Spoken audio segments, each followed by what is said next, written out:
Good evening, good evening, good evening. Welcome back. We were just here yesterday. We were Mhm. just here yesterday, and now we are back. Welcome to the Men's Forum on the Real Precious Network. Guys, definitely hit the like button as you come. Like, you already are paying, you need some tea? Yep. Amen. Like, share, subscribe, hit that notification bell button so you know when we are going live. But we're here every Wednesday evening with the men, just going over viral videos or just videos in these YouTube, Instagram, TikTok streets to react to. A lot of them are pointing out behaviors. What we will be doing is pointing out the behaviors, not necessarily pointing fingers, but pointing out behaviors between men and women and relationships and, given our real life, real time reaction on the Real Precious Network. So, guys, how are you doing this evening? Good. How you doing? I'm fine. I'm fine. Doing good. I'm doing okay. How about you? I got the itis a little bit. I'm not gonna lie. I'm not gonna lie. What you been eating? Been eating? Yeah, eating. I'm eating. But other than that, I'm fine. Can't complain at All all. right. It's Wednesday, the middle of the week. We're almost there. Yep. Almost there. Everyone survived the heat today. Today was supposed to be the hottest day, but no, it was hot. I mean, I'm not even gonna say it wasn't that hot. It was hot. It was hot. But other than that, I'm doing well. Can't complain. Guys, if you're in the chat, definitely hit the like button, get outside of the live chat, hit that thumbs up, let the algorithm know that we are gathering here this evening. I don't know who else is going to join us. I did send the link to Coach Ferg and um, Champ Talk. I put it in the chat. So we'll see what shows up. If it's just us, it's just going to be us. Okay. You got it. You got it. All right. So this first video I want to play, I'm pretty sure everyone has seen it. If not, you're going to see it tonight. Okay. It is a video of Kendra G circulating. She went to the Essence Fest and her and I believe his name is Truth Speaks. I believe his name is. I know he's originally from Philly. And he has a presence on social media where I don't know. I think he's just more so of a straight shooter. I can't really say he takes the men's side, he takes the women's side. I think he's just more so. Yeah, he just said how he sees it. Yeah, he says it how he sees it exactly. And so this video is of Kendra G, and I wanted to go over this video because I'm pretty sure those who are watching and you guys definitely know Kevin Samuels. We know that Kendra G was on the Kevin Samuels show. Truth Hurts. There we go. Thank you so much, JT. I appreciate you. The Truth Hurts. Truth Hurts is his name, and so we know that Kendra G was on Mr. Kevin Samuels' platform. We know that Kevin Samuels is a straight shooter as well, and so he said some things to Kendra that she didn't agree with, that she wasn't too keen of, that she had rebuttals for. And so I saw this video and I thought it was quite funny because it seems as though now that Kevin Samuels is gone, she wants to get rid of terms that he coined in this arena. I don't think I've heard anyone speak of a high value man until Kevin Samuels came on the scene. Have you guys? Yeah, no. All this stuff I heard when I came to the internet. Right. Yeah, I mean, yeah, we have internet talk.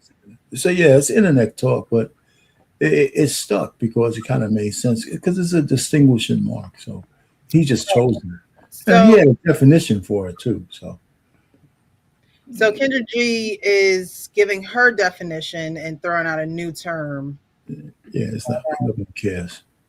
Let's get into the video. High value, because I don't like the term high value, because usually high value is predicated on money, access, looks.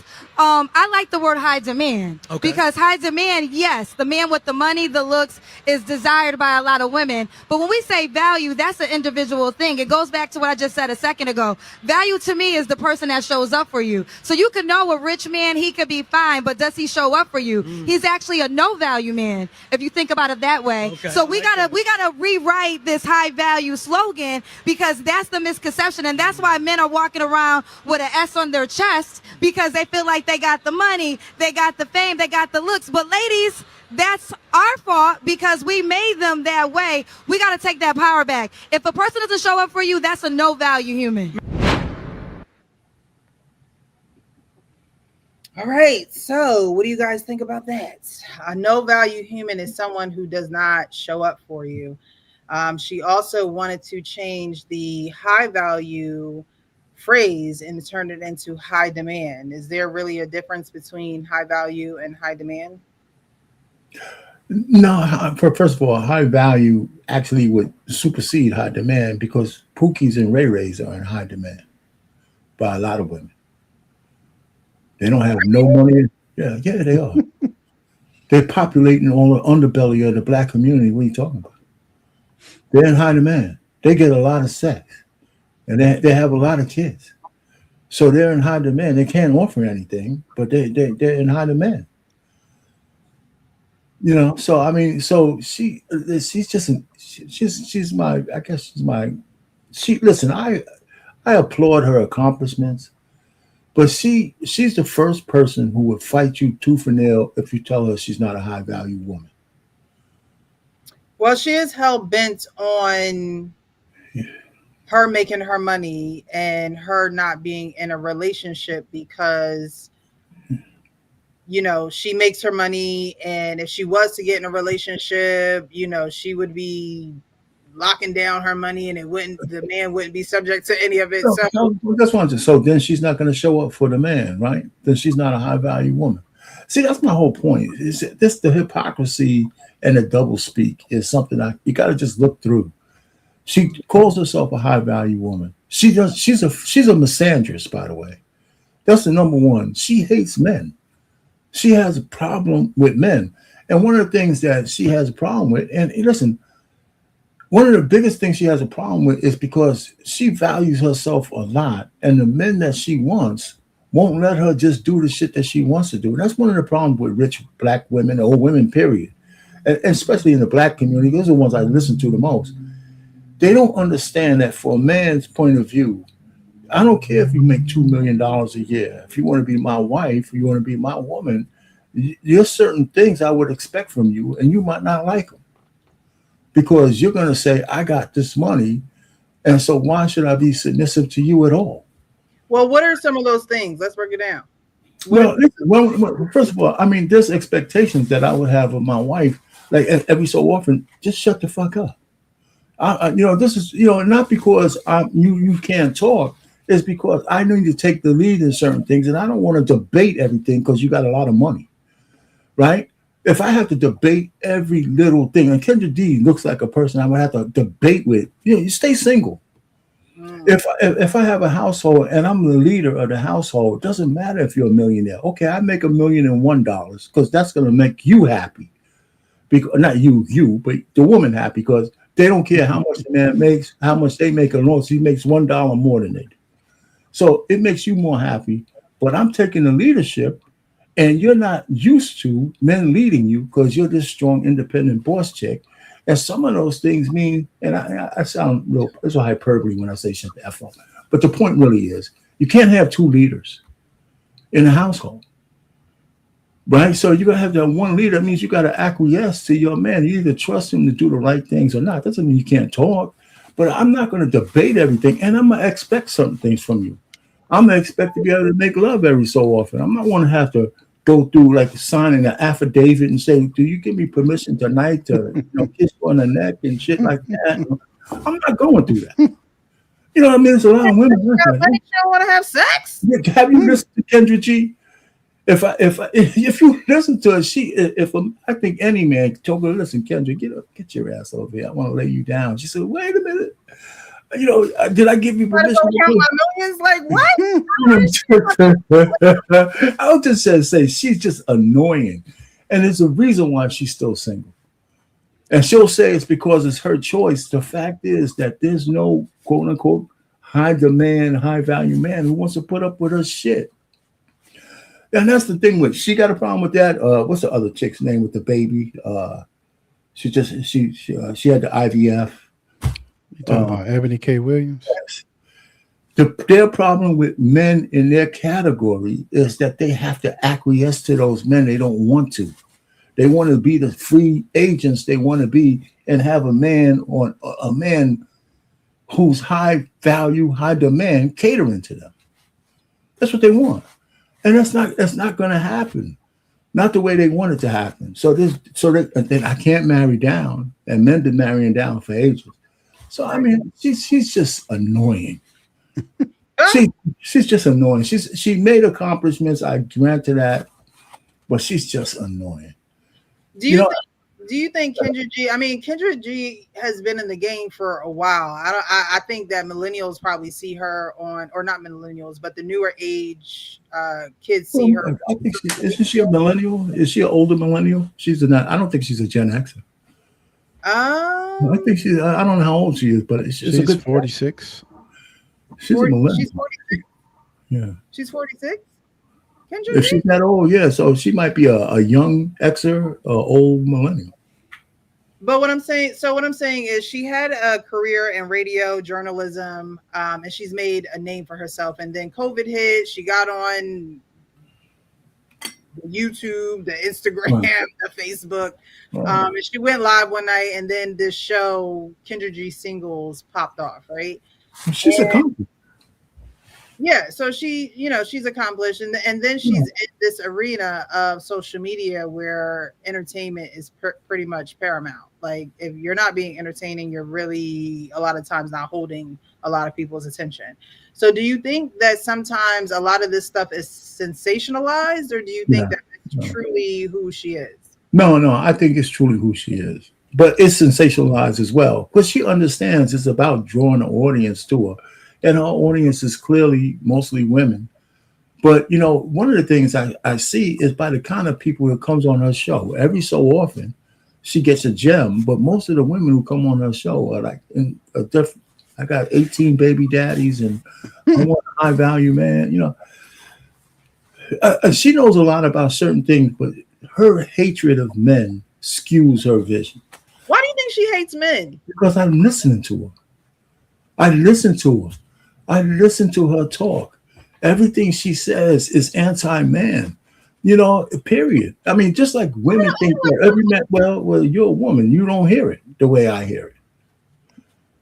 You don't hear it. She has contempt for men.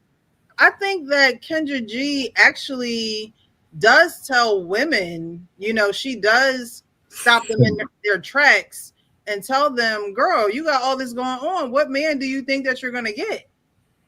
No, that's not what I'm saying. No, that's part of it. That's what she's telling those women. But when she talks about in general, like she was talking about, it's all, like she's on platforms and yeah. Listen, it always comes back to that men are not the prize. We're the prize. We're all, who talks like that? If I was at her level, listen. Maybe some people can't hear it, and I grant you that you don't hear it. Just like women call men misogynists all the time, I can tell when a woman has misandry or not. And every word that she says has a taint of downing men from with her misrepresentation of who we are. If a man feels he's high value, who is she to tell him he's not? Yeah, because like who is she to tell him he's not? She went under a post, under Truth Hurts post on Instagram, and she typed this long ass message about how he should be thankful that he was on the panel with her, and like, come on. Like, first of all, I don't think they should be having that conversation on the Essence stage. Probably first not. Of all. Well, it's all right. We'd have to have those conversations. Essence isn't a place where you have those kind of conversations. Okay. That's not. Essence Festival is about Black excellence. It's not about putting Black people against one another. And that's exactly what they did on that stage. And yeah, our pain is right. Like, if you look at some of her videos, like, she will let the women get away with stuff, but then when a guy comes on, she goes in. Like, she'll be like, well, why do you expect to get a woman, or it's just you can see the differences she plays, when it comes to men and women. And I can And say all that. Wait, I'm sorry. Go ahead. I'm sorry. Go ahead. and so when you her videos actually crack me up because sometimes it sometimes you get a guy to come up there and he will challenge her, and she don't like that on her show. Not And at all. she'll start going off, she'll be like, well, you called my show, and just ranting and raving about stuff that don't even make sense. One of the things about one of the things about her that a lot of people don't realize, a lot of the views that she gets is because so many people react to her videos. I was just about to say that. Like her And million subscribers don't match her views. yeah, so one of the things that she doesn't appreciate, that at one point she was really mad that people were like snipping that. Then she Hmm. started to realize that this is a average. So what? Say that again. You So cut yeah, out. she was really. Oh, I'm sorry. She was really mad that people were, reacting to a lot of her videos because people were making their own things based on her videos, but she couldn't copyright them. Then she started to realize, if I don't know if I'm still breaking up. Then she started to realize that, hey, this is advertisement. Part of her success is that everybody reacts it, not just for her, but for some of those people that come on there. It's like ridiculous. And Yeah. she absolutely treats the women callers differently than the men. Now, in and itself, that's not I can see that. But she's a misandrist. She Yeah, said, when you yeah, look at she's a misandrist. her video, like she didn't understand how social media works, right? When she first came on. So like when people are clipping her Instagram and her YouTube clips, she's actually gaining more followers and views from that content. So she was actually um, she Mhm. was getting people's channels. So like she was copyrighting people's she was sending them a strike. People who were reviewing her channel, she was striking their content. She actually tried to sue a content creator, and he actually won, and she had to pay him. I don't know how much money he won, but he at the end she had to end up paying for his legal fees and like some other stuff. So Really? she just she didn't understand how YouTube works, and the free speech and the free use of content, as long as you mention the content creator. Like Mhm. this, it's just like when you review like a news clip, you give credit to the news article or the news channel that wrote it, right? And Right. so she didn't understand, for her to be quote unquote so smart, she didn't understand how YouTube worked. Listen, I just like to also say that, listen, I don't begrudge her accolades, right? And it's Hmm. one thing that I'm working on this. It's one thing I've learned about Black women in general. Three things that I look at. I call it the trifecta of Black women. They need attention, accolades, and affirmation. Those three things, if you give those three things to, I say Black women, it's probably all women, but Black women are Hey. always on steroids because you guys put everything on steroids, okay? That's what I'm saying. So it's not just Black women, but it works well on Black women. You could get them to do anything. You can get them to say anything. You could get them to promote anything. If you give me these three things, the attention I need, appreciate my accolades, and affirm no matter what I do, right, wrong, or indifferent, affirm me, then you my best buddy. And you give me a bullhorn and I'll say whatever you need me to say. Because I'm a 10, I'm 500, I'm 5'1" and I'm 670 pounds, but I'm a 10. And just tell me that, and okay, we're buddies. I'm using it as an example. It's out there, but it's true, right? You see it all over the place. How about the lady? The diet don't work well for us. She's 800 pounds, and she probably had a hoagie after the damn show. I'm just trying to say, these are the three Achilles heels of our sisters. That's the only way you can get 92% of them to vote for one party. And Black men were no better, right? We were right behind you because, we were sniffing at the coattails. And it's time for that to end. But listen, I don't hate Kendra G. I'm just calling her out for the way she is. She's trying to redefine what it is to be a man. And I take umbrage with a woman trying to do that. Any woman. Period. And I'm not going to back down from that. Okay.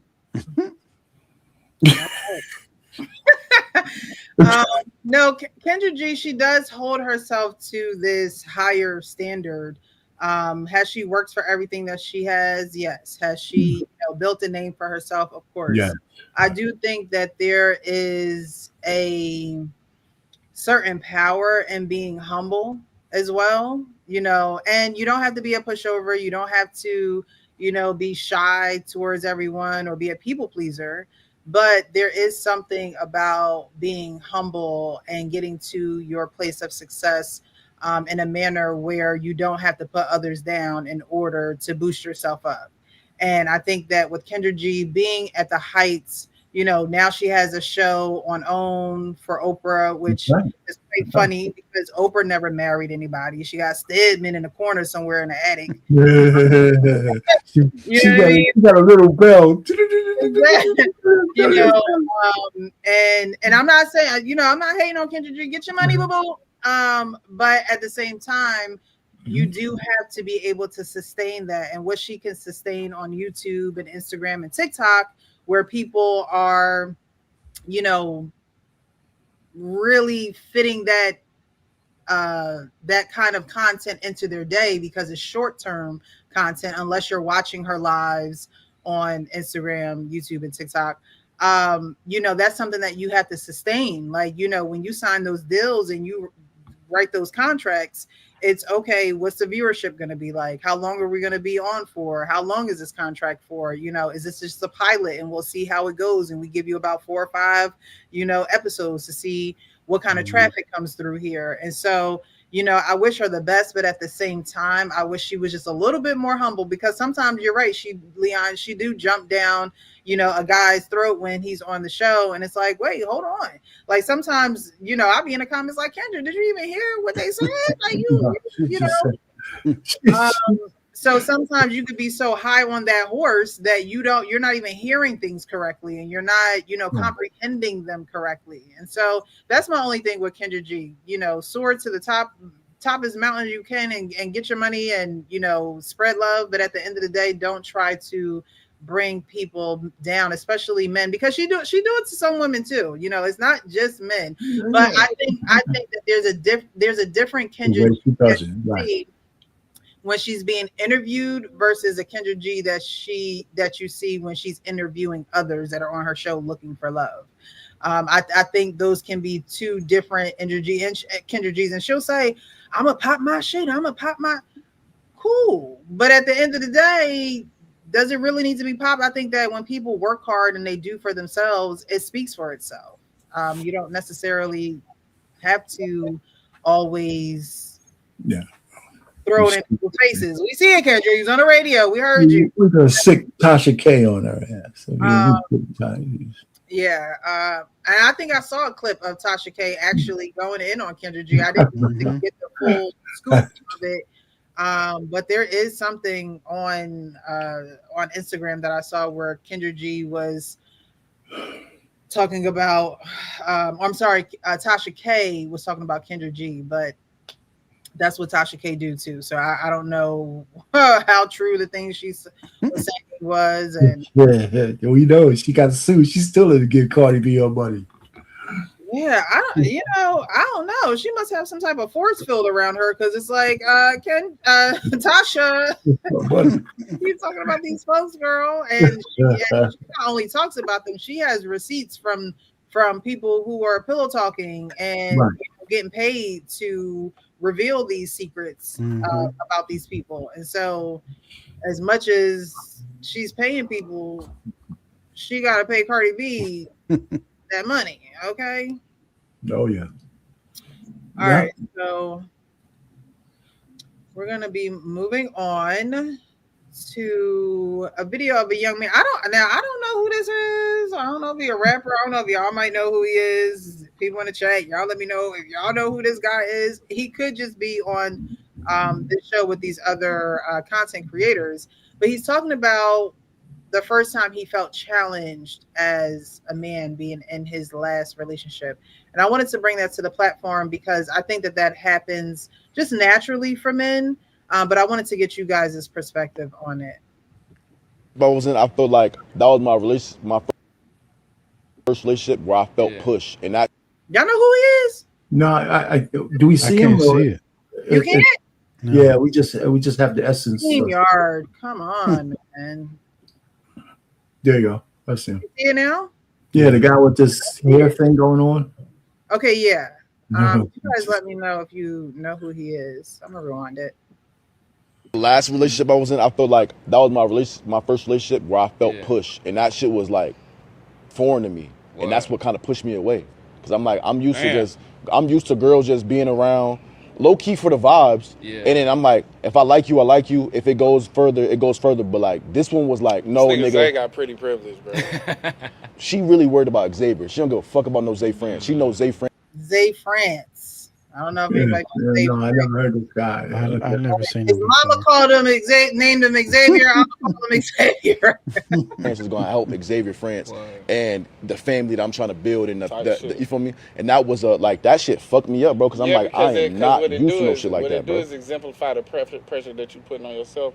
Like you could be fucking with a nigga that got way more shit going on than me, like beautiful. You have money, so for you to really lock in with me, and you don't have to. That shit fucked me up.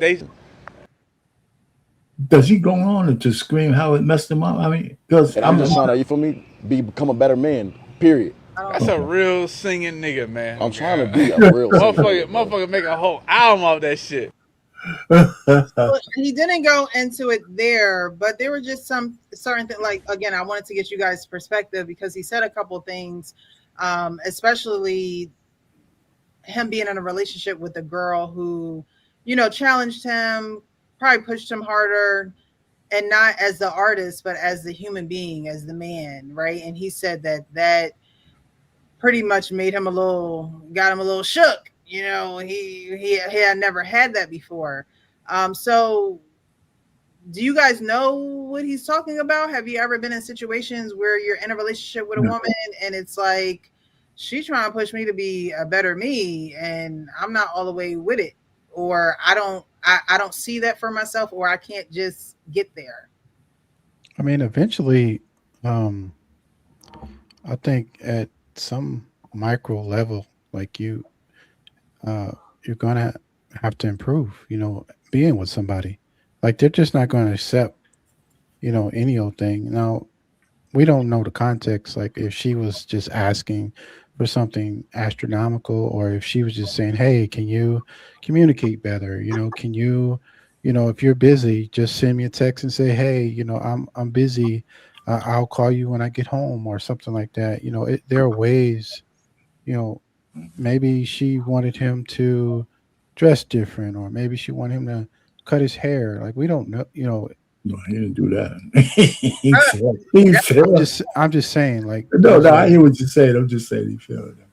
So, like, it could be she just wanted him to maybe improve his communication, his emotional awareness, things like that, and maybe he just wasn't with it.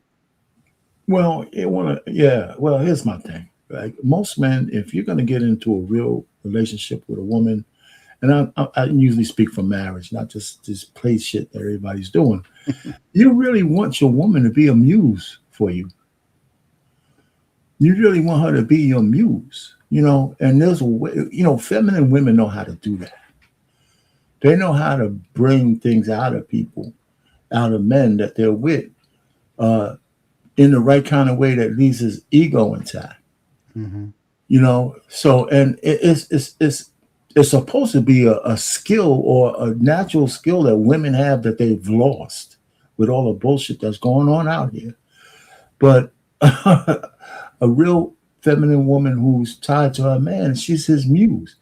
Because a lot of things married men do is to make sure that the life that they give their women and their children is the best they can make. Right. And if that means he has to elevate, he has to do a few things, has to go for that promotion, got to do some extra stuff.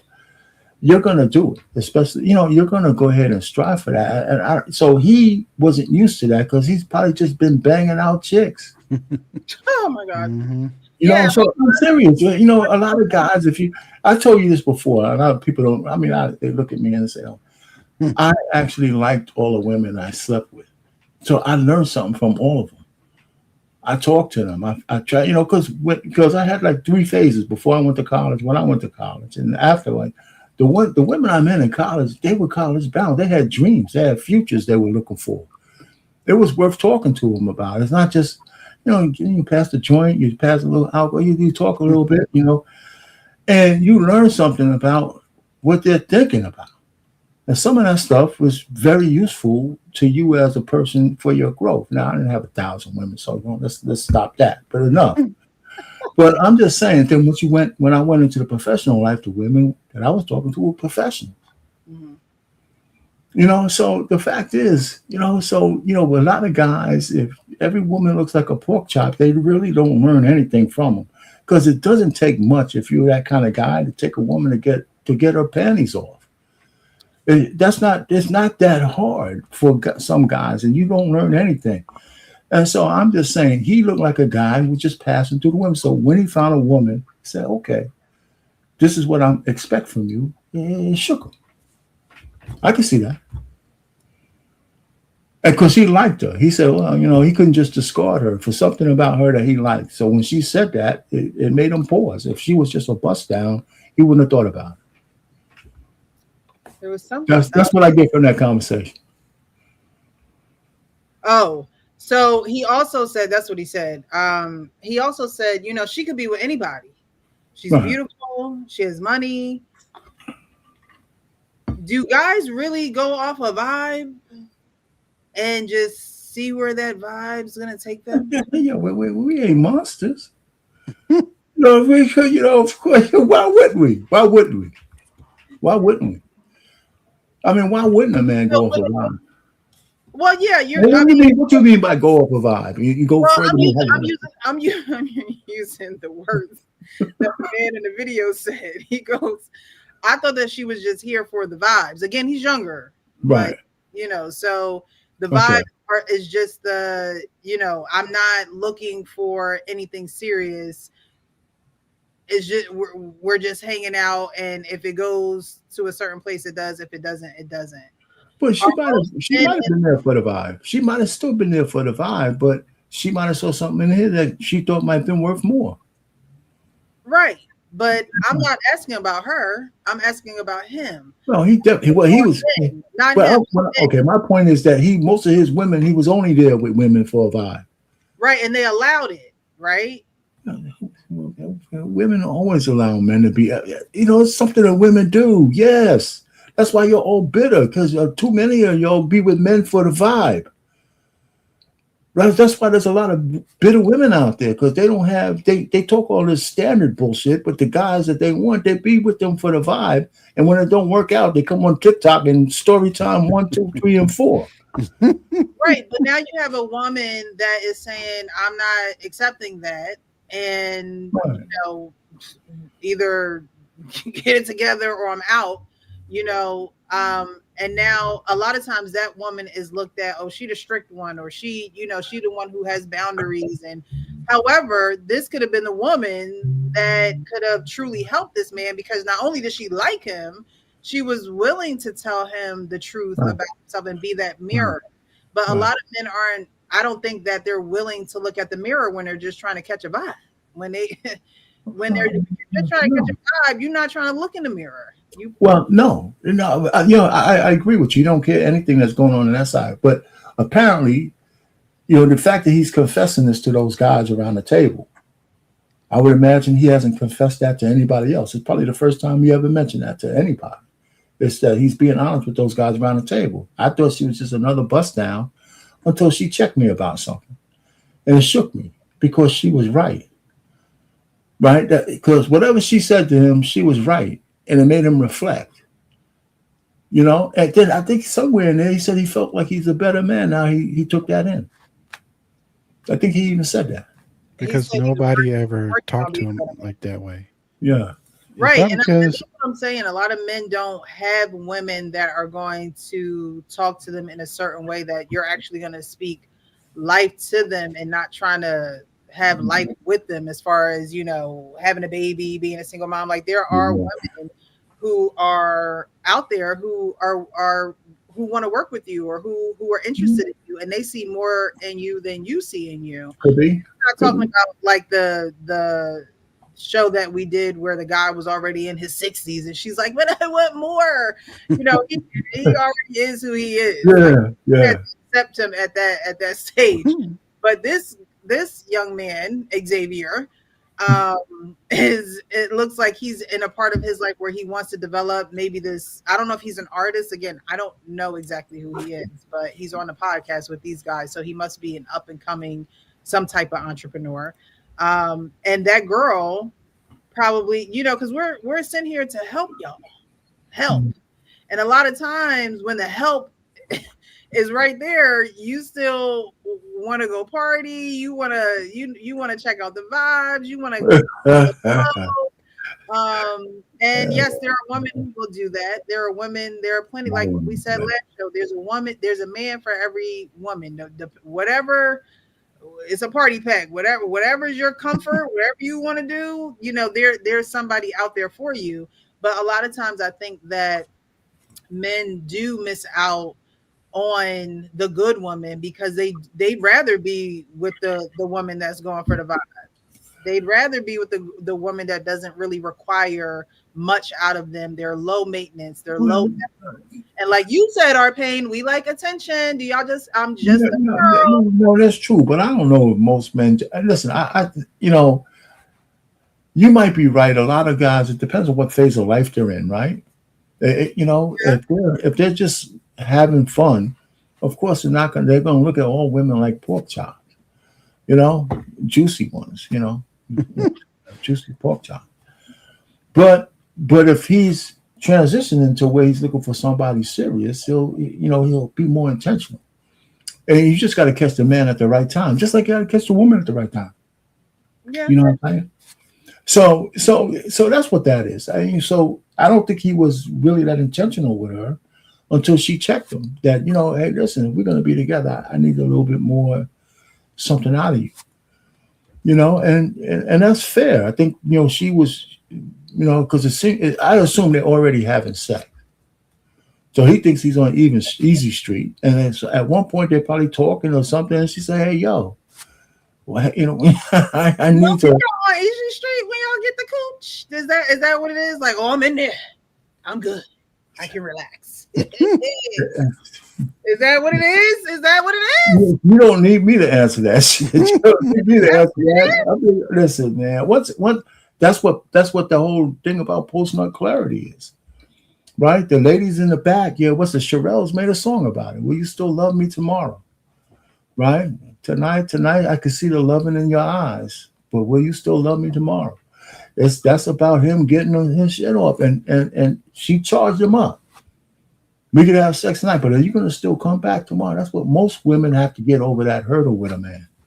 That's why they that's why they're busting down Tyrone, but the guy they really like, they want to put him on some kind of cruise for 8 months before they give it to him. You know, and it's stupid, but it's inevitable. That clarity only comes after the first time y'all have sex, because you know whether this guy wants to come back or not. You know, and every woman has to go back through that with a man if they're going to be in a relationship. It's inevitable. You could make it 6 months, you can make it a year. It's still the same that night. And if you make him wait too long, he's going to do it out of spite for making him wait too long, because he know every time he couldn't catch you, somebody else was busting it down. Oh, y'all be worried about men too much. Y'all just be worried about that. No. If I'm paying $1,000 for the pleasure, and the other guy is just walking up to the door and knocking on and just coming in and looking at you funny, and then all of a sudden you're knocking boots, I'm gonna take that person. We're gonna get there. Hold that thought. Thank you for joining us, JT and Coach Ferg. How you guys doing? What's up, guys? Hey, what's happening? What's These guys are going to straighten me out. So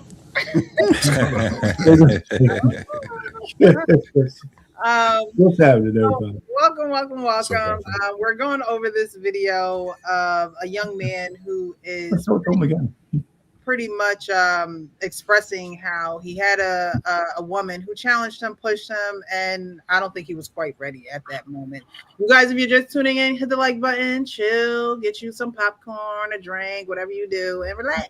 The last relationship I was in, I felt like that was my first relationship where I felt pushed, and that shit was like foreign to me, and that's what kind of pushed me away. Because I'm like, I'm used to girls just being around, low key for the vibes, and then I'm like, if I like you, I like you. If it goes further, it goes further. But like this one was like, no, nigga. Zay got pretty privileged, bro. She really worried about Xavier. She don't give a fuck about no Zay France. She knows Zay France is gonna help Xavier France and the family that I'm trying to build and the you feel me? And that was like that shit fucked me up, bro. Because I'm like, I am not used to no shit like that. What it does exemplify the pressure that you putting on yourself. Like you could be fucking with a nigga that got way more shit going on than me. Like beautiful, you have money. So for you to really lock in with me, and you don't have to, that shit fucked me up. And I'm just trying to, you feel me, become a better man. Period. That's a real singing nigga, man. I'm trying to be a real motherfucker make a whole album off that shit. Last So you guys see what's going on. What are your thoughts towards Xavier? So because y'all took too long. Why is it just that the first time that he got pushed was with this girl? Like, where was your village? Like, you know what I mean? Like, why isn't that already inside of you? But go ahead, y'all. He was still straddling the little boy phase, and he met a woman that really, expecting him to be who he said he was. He's used to girls just being around him and don't say nothing. Them slow ass type of girls, almost almost light skinned girls. The dudes be going crazy. They the one just be around. And ain't really saying nothing. But he met a woman because he said he felt uncomfortable the fact that she was pressing. What does a woman go press you to do? Women shouldn't be able. She can say what the hell she want, but hell, shut your ass up and what you want. You want to.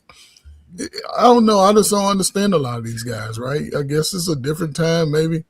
But I'm glad my son listened to me. Because as a man, you're going on 30, 40, shit, you should be striving. I think our parents said intentional about something. After work, it's different. We can chill, parlay, you know what I'm saying? But you only come around. If I'm with my guys, you got one day to come around. That's like on your way somewhere else. Guess what? Bring me some chicken, but you're not going to kick it with me like that. But so it's just hard to understand where guys are. Some guys are growing up on YouTube. Ooh. And they realize, some women are real serious about being an adult, and some dudes ain't ready for it. And when she expects you to stand up as a man, some dudes, instead of just looking at it, because he kept saying feelings. That's why I hate feelings. You just got to be, at some point in your life, you got to look at yourself and say, when I appear to a woman, this is who I'm going to be, the best I'm going to be. It may not be what she's expecting at that time, but I'm not going to waste a lot of time. That's something that I think I did good in my life. I didn't need to be around you 3 months to realize you didn't like me. I call you 2 days in a row. You don't like me, but you call me on Friday because you're hungry. I got good live stored. I already ate, baby. I ain't going out. So I don't know. Some guys just ask for it, because those women are not hard to spot. But if a woman is pushing you, well, if you're in a relationship, you say you're in a relationship, you just sitting around with your woman. What y'all looking at? YouTube videos, TikTok videos after work all day? That to me is not exciting. It's what I'm saying? No, I'm just saying she's pushing him. So what is it that he's not doing? Because he never said what he's not doing. And what is it that he's striving for outside of her? I don't know, but it could be a little bit of an insecurity too, because like our Payne said, maybe he's never expressed this before, right? And he is now with the guys, right? They're sitting around, having this conversation. But I always think that when you have to throw in someone else into the situation, and this situation consists of me and you have, well, she could be with anybody. She's beautiful. She has money. There is some type of, you don't feel like you him. You don't I was just about to say that, him. like you him, right? Because if we're in this together, nobody else should even matter. I wouldn't even want to see you with anybody else. I want to see you with me, and that's why you with me. And so, you know what I mean? So I think that whenever a man throws in another man, or you probably with somebody else, or I don't know what your situation is, it's like, you talking about me? Yeah. Yeah, man, he didn't say it from that standpoint, but you have a point there. But I think she surprised him, because I think he was just going along with the flow, and she shocked him into saying this could be more than that, and he wasn't ready for it. So is he a singer? Yeah, I think so. I think he ain't trying to get no relationship. Shit, if he's an artist, what are you talking about? I think he was just looking at another path. He said, listen, for her to care about me that much when she could just discard me and have somebody else. I think that's what the point he's coming from. But that sucks. Yeah, that's what I was thinking. You gotta hold on to the woman who actually likes you. I agree with you. Yeah, he was missing it. He was missing it. It's not like she just there to go with the flow. She likes you. She likes you enough to tell you the truth. She likes you enough to even work through your issues with. World Class said a woman raised him. He was raised by, he's part of the first generation of men who's probably raised by just purely women. Mom and they said 80s baby. They said the cracker generation. The other part of that is slow kids. Yeah. Yeah. To even use the word like vibe when you describing your relationship is crazy. And so he's a I guess during that time he probably was an aspiring artist. This is my thing. When you in your craft, you don't need no woman to motivate you because you're already motivated. Yes. You know what I'm saying? So that don't make any sense, because one of the things about especially artists, that's one of their biggest problems in their relationship is being able to juggle their relationship, their career, and especially if they're out here really trying to get it.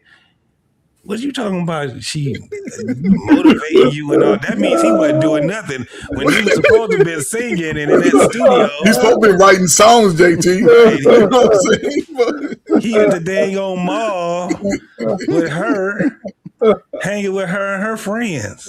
Like, don't you got something to do? Why are you here? Why are you He's here? supposed to be writing that love song. What about that last verse? He's not focusing the energy correctly. You got a whole album. We got 4 songs to write. Nigga, we got 4 songs. I don't want to just hear you singing this in the bedroom. I want you to be in that studio. Put it on wax. There you go. Get your money, man. You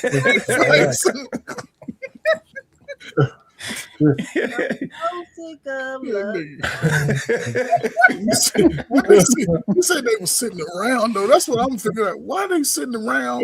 Now that you are, because most artists, they are writing. They're always looking for a new song, a new hook.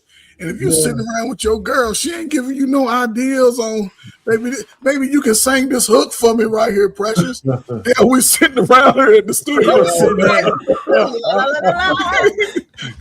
He was sitting there trying to get on Love and Hip Hop. That's what it was. He ain't made a song yet. He trying to get on Love and Hip Hop. Definitely. You guys picked him apart. That's for sure. But I mean, when it's evident, it's evident. And there are some women who are out here to just, talk down on men and have no respect for men. And I would say that, for the most part, I'm a male advocate. Y'all be tripping sometimes, but for the most part, I get it. But there are women out here that's like, I like you, I see that you have a dream, or I see that you have inspirations, and so I do want to help. But sometimes as women, and being the helpers that we are, we have to understand that everybody's not ready to receive that help. Like every man is not ready to receive the thoughts and the visions that you have as a woman. And it's not because you're trying to lead a relationship, but it's because I believe that God gives women vision too and intuition too for that right man. And that's how she becomes his helpmate. A lot of men will say, I couldn't do this without my wife. She is the backbone, or the brains behind the operation, or whatever the case may be, because that man was able to receive her help. And in turn, that helped the whole situation flourish. Yeah, so, but even with that, there's some form of momentum that he has, right? You know what I'm saying? So, yeah, it definitely, you would hear a lot of men saying that. Because, again, R-Pain said it, I believe. He said, your wife should be your muse, right? It should be your inspiration. You know what I'm saying? Even, look, on all aspects, especially when we're arguing. Thanks. That's when the best love songs come out. You know what I'm saying? You know what I'm saying? That's when you can tell the best stories. Yeah. You know what I'm saying? Somebody, it was K. Michelle. She was dating R. Kelly, and she said they was arguing, and one of her songs came out of that. He was like, he started to sing while arguing with her. He made a song out of it. That's probably where that closet song came from. Shit started, he says the best inspiration for music comes from pain. It comes from being down. You know what I mean? That's what it comes from. And then don't go to church and get some soul, child. You really be on. But that's it, though. I think he missed the mark in what she was trying to do. She just wanted to be around him, right? And instead of him leading that situation, he just sort of just fell into what she wanted to do. Just sit around because I just want to chill. That means she want to be around you. Well, let me show you how I'm moving. That's an opportunity. And I think when he said he had to look at himself, he realized he hadn't grown up. I think he realized, like, damn, man, I'm still trying to play these little boy games. And sometimes that's good because now that he's speaking about it, the catch now is, what is he going to do going forward with the next woman? How's he going to lead her? You know what I'm saying? Because you're an artist. Most artists have females that want to be around them. Yeah, it's part of the story. But if she gonna be his woman, damn right, some of these songs, I mean, put them to work. Nah, that next female and all of that stuff, next person, we already know, man. That's like hitting the lottery. To get that combination all over again, it's kind of like, you know what I'm saying, if he had that first high, you ain't getting that again. That's over. You can learn that. All you gotta do is just listen. That ain't happening no more. That ship has sailed. It's over. It's over. You can get the next best thing, but when you ain't no 3 strikes. Yeah, she put that milkshake right in front of him, and he flipped it over. Like she was the woman that he needed, but he, like you guys said, he wasn't ready. You can't win them all, man. Yeah, he thought it was powder milk. He thought that was powder milk. She's like, no. Damien said, I couldn't do what I do without my woman, not women. On the flip side of that is I work so much time at home is not very long, but we are financially great. Yeah, and like JT was saying, you have to have that drive on your own, right? A woman only comes in to improve, furnish, inspire, nurture, all that good stuff. But you have to have that willpower on your own, and I don't have to set the alarm every morning, to go to work, I iron the clothes, but you gonna have to get up. I'm gonna have to see that you're gonna lift your head up off that pillow and be motivated to go get this money, okay? Yeah. Absolutely. So I definitely want to play that because again, you don't hear a lot of men actually admitting that. And he's young enough where he can, you know, kind of steer it in the right direction. But he's gonna be an artist, and so he's going. We gonna hope that he's gonna be an artist. He's too old. He already look like he's in his 30s or something. And women, he's gonna be in environments where there are gonna be a lot of women, and you know he's going to have to make tough decisions, and that starts with himself. I always say be real with yourself so you can be real with everybody else. If you can't make a tough decision for yourself and be disciplined and say no and have, you know, some type of self-discipline, it's not going to work if you're going to try and do it with somebody else. Until he cuts his hair off, he's still gonna have all them little booties shaking at him. He has to cut his hair off, and I mean cut it off, but he gonna have to get rid of them long ponytails. Yeah, it looks unseemly. Yeah, see that right there, legs. Yeah, it's a vibe. It's a vibe. Okay. Coach sound like Hink when he said that. Them ponytails. Them ponytails, man. That's yeah. But get him some facial hair. Guys take advantage of, you know, I guess they handsome privileges, I would say. I was doing that at one point, but I didn't need nobody to motivate me to take care of my business. I looked at things. Guys don't know how to compartmentalize things. You gotta know how to keep it, you know, compartmentalize. If you want her, I would think it's always been advantageous for a man that if a woman just want to be around you to be straight up honest with her. Listen, you cool, but you know I like these over here too, because she's willing to accept that type of lifestyle. Most people know what people are gonna do, but no, he ain't ready for it. Ain't none of these guys ready for it. One woman. Let's work on that first. Okay, because it ain't worked for decades trying to get multiple women. It just hasn't worked. You know what I'm saying? It's always been so. It's easy for us if we actually look practical, especially as being in that type of an environment. You have to be a practical person, and you have to have a discipline about yourself, right? And you have to understand first and foremost, there are a lot of liabilities. Having friends is just, they can be liabilities, right?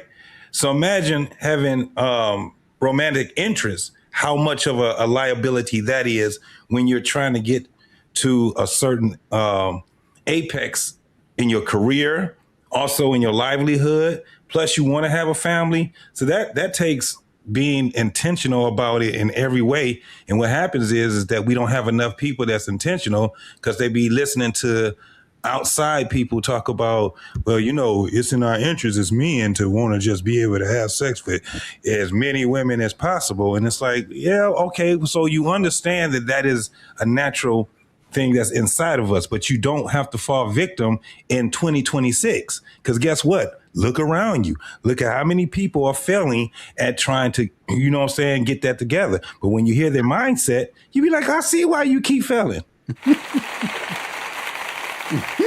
You make too many excuses for yourself. You know, so yeah. Amen. Well, I'm glad that, you know, that one went well, you know. I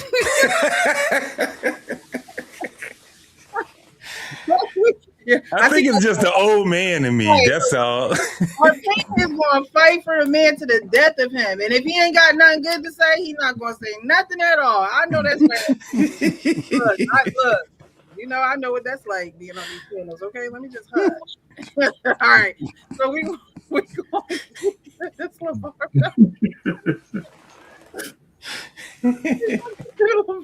What is LeVar Bell?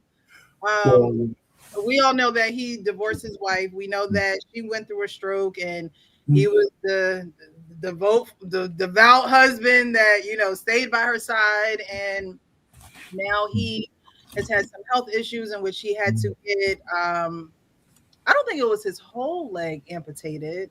It was right below the knee. Right below the knee. Yeah.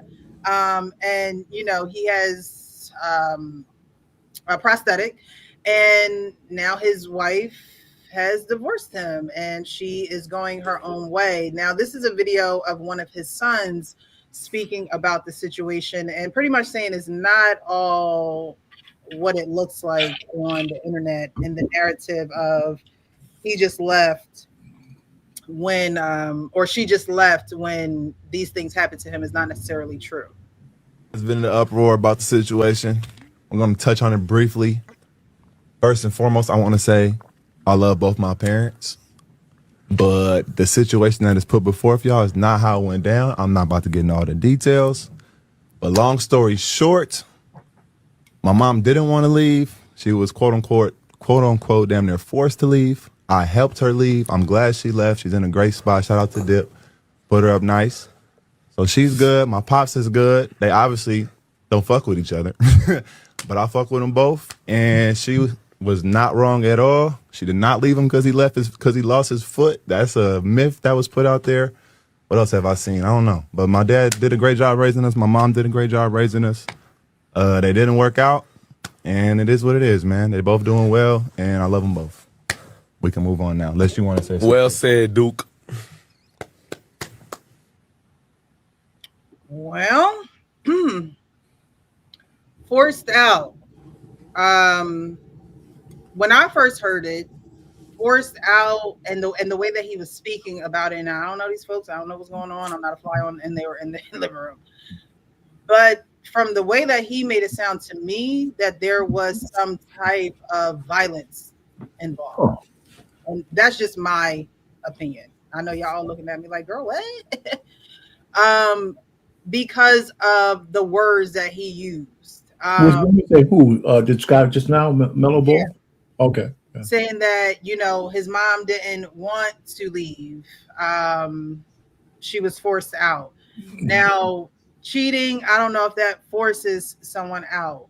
However, domestic violence, in my opinion, would force someone out. Now, we know that a lot of people don't necessarily always leave, but if you that old and you allowing somebody to just beat on you, then, you really need to see the lady. But that's my opinion. That's my opinion. But what do you guys think? Yeah, well, I mean, before you leave that, I mean, what triggered for you to think that he was beating on his wife? It don't necessarily mean that he was beating on her. It sounds like there was some type of physical Violence interaction between the two. Look, Arpain, look at you. Look at you. Well, first of all, she can't hurt him. So I'm just saying, when we talk domestic violence, it's usually a man against a woman, right? No, see, you're not talking to one of them. But a domestic. No, I just wanted to clarify. I hear you. So it was a back and forth between the both of them, and she figured that she couldn't stay there anymore. Like she couldn't be with him anymore. Again, I could be wrong. I could be totally wrong. It could be verbal. It could be verbal. But in her situation, she had just had a stroke. So she was a while ago, though, pretty much paralyzed, and he was sort of rehabilitating her, but he wasn't rehabilitating her with his soft, kind, "I love you, dearest" type of voice. Time ago, which is why I think that was a few years ago. But still, a stroke lasts forever. You never really recover for 100%. Well, okay. So you think he was continuing to try to? I think we learned of him being a brash, confident, cocky father. That's true. He's always spoken that way. He's even said it several times. This is who I am. And again, I can see why with the feminist mindset, if they showed him one time in the pool telling her she got to get up. Ain't no sitting down. Ain't no. And he didn't have a foot. Yeah. He lost his foot. Mm-hmm. And he's trying. So I can see where, mister, when you're talking to your rehabilitation, the experts come over. My husband made me walk, and I can see a whole lot of nuances here. No, I'm serious. Because that's the play, though. Because, okay. Again, I don't think that he's so erroneous in his wife that he's been married to all of these years that he's taken care of. He's taken care of her. He's put her up in that. He was the breadwinner. She was a stay-at-home mom, right? The fact that he did all that, put his sons in a position to where they never have to work again in their life. Ever. And now she has a major issue. Instead of leaving her and whatever issue had, he stayed there. So to me, I would, if he was abusing her, the media, ESPN, ESWN would know that he was doing it in any kind of way. Which means in any kind of way. I believe she was an equal participant. Again, if he was just doing it alone, it would be all over the place, right? But if she's an equal participant, she's not going to. They're not going to reveal that. It's always make the man look bad. Mhm. But that's just mine. So it's 30 years of the marriage. Everybody grown, and nobody is hurting for any type of money. Right.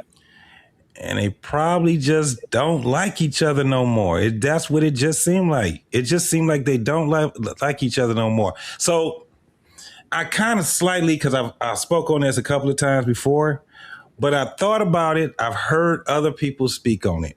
And this is my thing. All right, it's over with now. The kids are all grown. We did our job. The family is there. We may eventually, because we still got, Thanksgivings or whatever else they celebrate, birthdays coming, all these different things. We've been living with each other for the past, it could have been 3 years. Somebody said something that they couldn't come back from.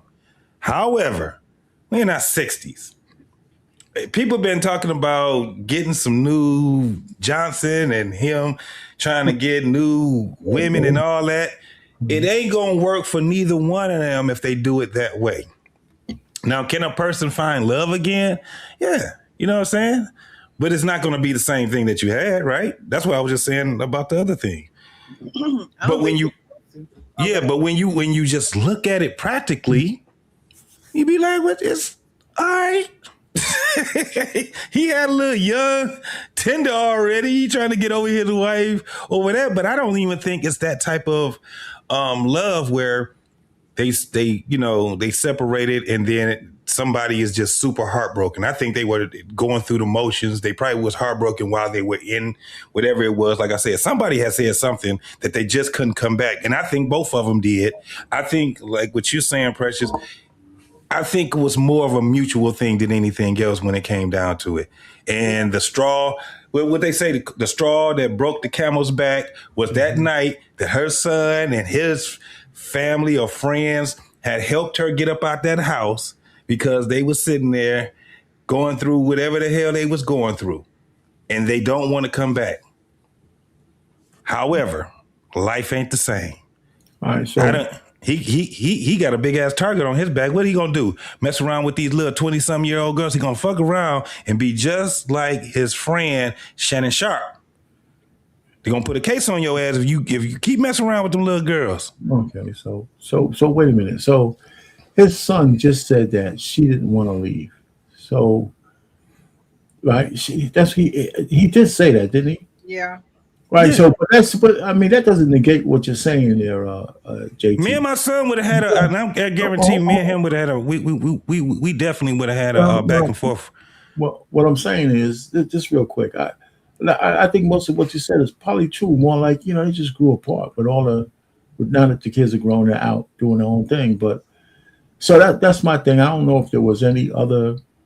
He's abrasive. I could give you that. No matter what, I don't think that shit in public is probably the same way in private.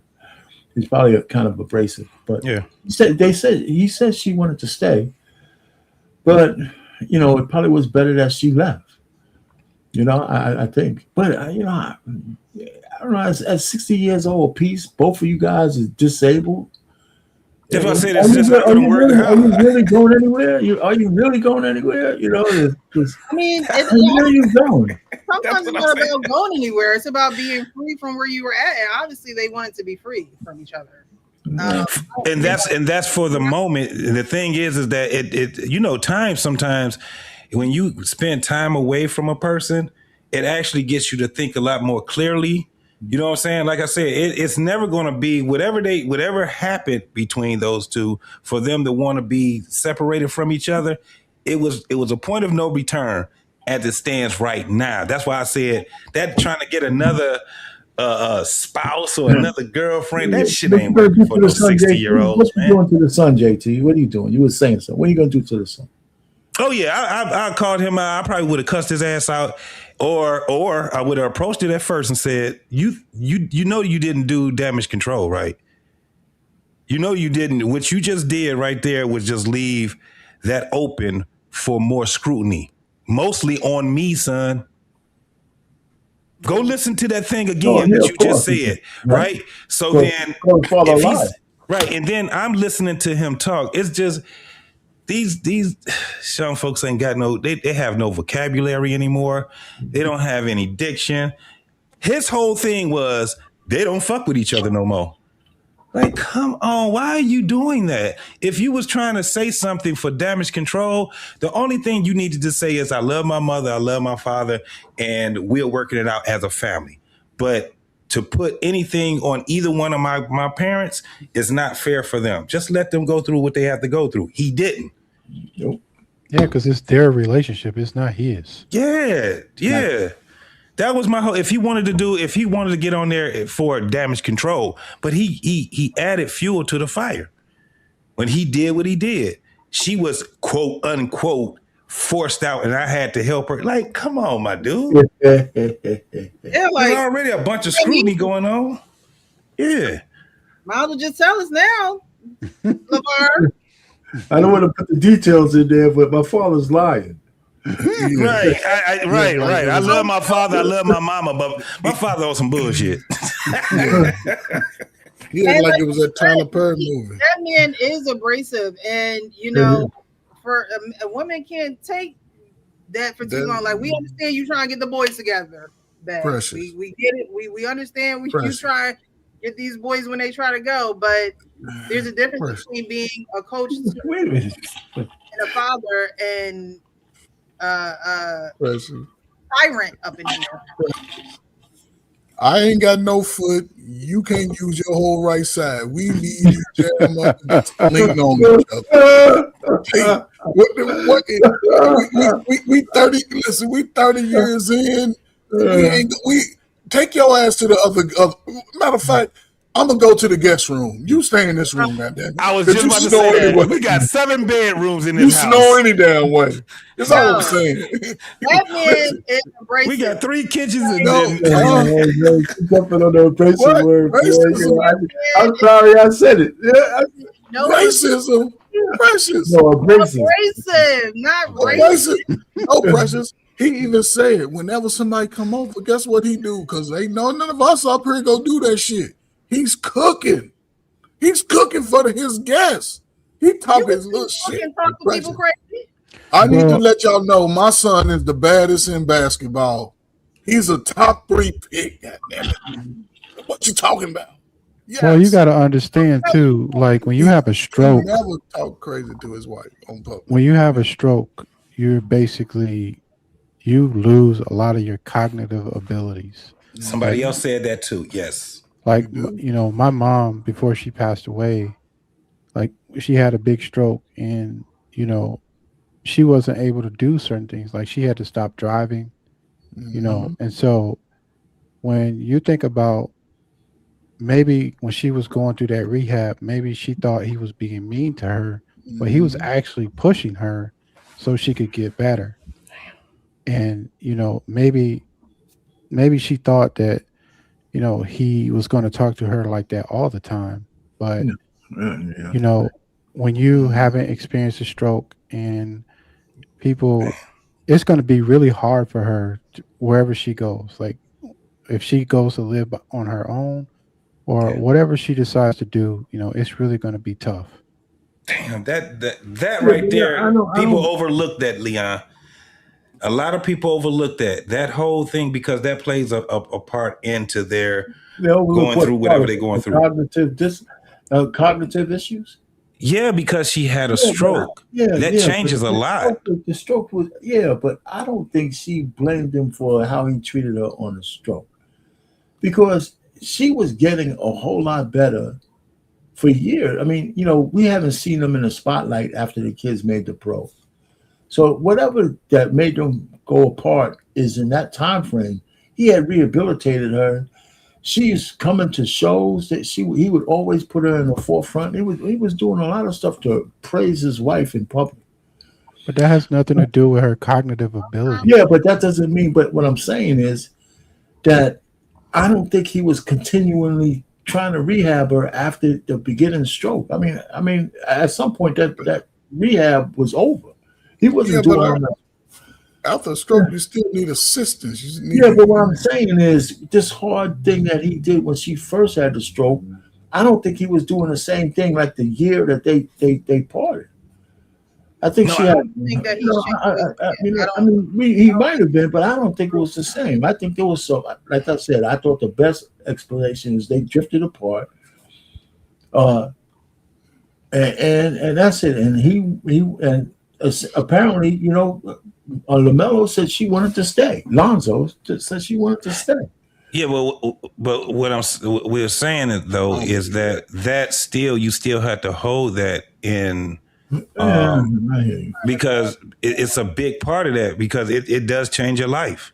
I had a friend that was matter of fact, we worked together and he was a rapper, right? And after his stroke, I asked him, was he still gonna go in the studio or whatever? And he said, I want to. He said, but I can't even remember any of the stuff that I wrote. He said, even when I look at how I wrote down and I listen to myself, he's like, it's over with. He's like, I think that part. You and Leon say this, so I got a stroke. My half of my brain cells are going like cognitive issues. So you know what? I want to be on my own. That don't make any sense. No, it got to be so bad that again, when you use the words "forced out," we don't know what exactly that means. Yeah, but it had to be bad to the point where now she is going to be on her own. In spite of having a stroke, and in spite of possibly having those mental issues. Yeah, but she's not going to be on her own. This is the thing. That man created sons for her, and her sons are not going to let her just be on her own. That's why I said when you actually look at the whole thing where it's like, and especially if he was like, okay, if she want to go there, then I'm just going to have to let her go there. But I'm telling you, that whole thing still could wear on even the slightest part of her decision making, right? I'm just saying that it's a big possibility, but I'm also looking at that whole thing. There's still a family, and she got sons. Today. So he's not like, and he's not going to just leave that woman on her own. That ain't how that go. Yeah, you know what I'm saying? That's not how that goes. So I'm looking at it, and especially when you're talking about some investment, 30 years of investment to build a family, not just us married. It's one thing that we married and we ain't had no kids and we didn't, grow these kids up to be the best that they could be and all of that stuff. And no, they did this as husband and wife. So that's a lot of work that they put into that family. And whatever it was, like I said, I'm still going to look at it as somebody said something or did something that they probably just couldn't come back as it stands right now. You know what I'm saying? That's just how I look at it. The stroke had to be like, she could barely walk. That stroke had to be devastating. Like when you have a stroke, most of the time, you spend maybe a couple days in the hospital and you go back home. But like she couldn't even walk. So I know her cognitive decision making is going to be questioned. Yeah. And it plays a big part on her personality. Mm-hmm. Plays a big part on whether she probably can be even more depressed. It's a lot that we have to actually just hold in, you know what I'm saying? And in the back of our head where we say, okay, with these are the things, because what nobody else talking about that. They talking about them going out and getting another man and all this stuff. It's like, maybe they just want to be free from each other. No, I mean, Well, I can see now, but he already busting down some young. But he thing. did. Well, men are. I think men are always gonna. Hey, he get a chance after 30 years. He get a chance to freely just be like, "I'm gonna go get something." I mean, we were just. Oh, he's tricking. He's tricking it, right? He's Who tricking. are married still want to see if they got it or not. Right. He want to get something. You know what I mean? Now that he's not married no more, he's not with her. But what if her, the forcing out was her possibly getting worse? Like y'all are talking about this cognitive decision making and things of that nature. What if it got to a place where he was like, his leg got amputated? What if it was like, I can't even take care of you? Ooh. It's a possibility. It's a possibility, but I can't see him throwing his wife out because she got worse. It doesn't make no sense to me. He was getting around in that kitchen really good, though. That's what I'm saying. I hear it's all possibilities, but no matter how bad her issue is, and maybe it got worse in relapse or relapse, but I can't see on the basis of that him kicking her out the house. I don't think he kicked her out the house. That's why I said his son, me and my son would have just, it would have got really bad with me and him, because my whole thing was, you just told them I kicked your mama out the house. That's essentially what he said. You basically told them I kicked your mama out the house. And that's why I was saying that, no, when I really thought about it, I was like, she's not by herself. She has her family that's going to be taking care of them. These are millionaires first and foremost. So ain't none of that shit going down where she going to be out there. And especially her sons now, what she going to try to, it's not going to be easy for her to date nobody and she got them damn sons. Who she going to be dating and them sons ain't going to be like, nah, my partner. Look, you ain't my daddy. You ain't her daddy. This ain't no kids. These are grown men. This is a whole different dynamic. He's still a man at the end of the day. So, not. Yeah, he's talking about the mom. She, I don't know. She can't remember what happened to her. She ain't gonna be able to just go out there and freely date nobody. Not with her sons. No. That ain't gonna happen. Frustration if she wasn't willing to do the therapies needed to get better. And hopefully that's not the case because they have. But if things got worse or progressed to go in a bad direction, that's just extra care, extra attention, and we don't know he might be where he might have to get his whole leg taken off, or they might have to start because once they get to chomping on you, you know what I'm saying? It can get bad. Yeah, it can get real bad. Hold on, what do y'all know what happened to his foot? Where he had diabetes. Oh Lord, diabetes. Talking about that. So listen, I hear you. It's a sad situation all the way around. Yeah. His son kind of made it worse. He didn't make it better. But I do agree that I say she's alone, but whatever, she's probably got 24-hour care. Mm-hmm. There's probably somebody in the house with her to make sure she gets everything she needs wherever she's at. And so that's it. Yeah, you hate to see it because they built something great together from the ground up. Very intentional about that. And now very intentional about separating. And another thing is this: if she didn't want to leave, I would put something on if that was true what Lonzo said, because like you said, the house is big enough. I mean, even if as my man, the father, right? Now listen, okay, you don't want to hang out with me no more. Here's the corner of the house. Here's my corner of the house and shit. We don't have to be there, but let's not make it public that we splitting up, right? And he could have said all of that. That's what I'm saying. Like, so I wouldn't let her go with out. His son, man, what his son did was just terrible, man. Because he could have, and she could have been just like, get off my back. You know what I'm saying?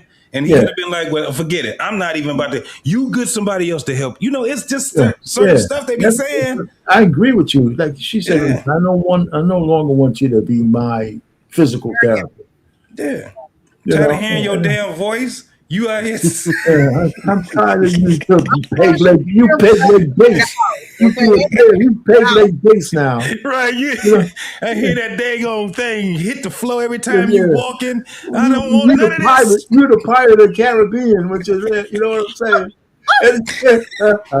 And you tell me what to do. I gotta walk A peg-leg pirate. I'm not right. You know, You are horrible. All you need is a parrot. I'm tired of this. I want out. Can't take it no more. I was trying to find a video of him and his supposedly new love interest. they have a video already? And even the way that he was with her, like, I told you to get a spoon. Why did you get a spoon? You know what you look like? Nah, Precious, you're taking it out of context. Nah, I seen that video. What it let me know what it was and what it is, because I mean, talk to her like that.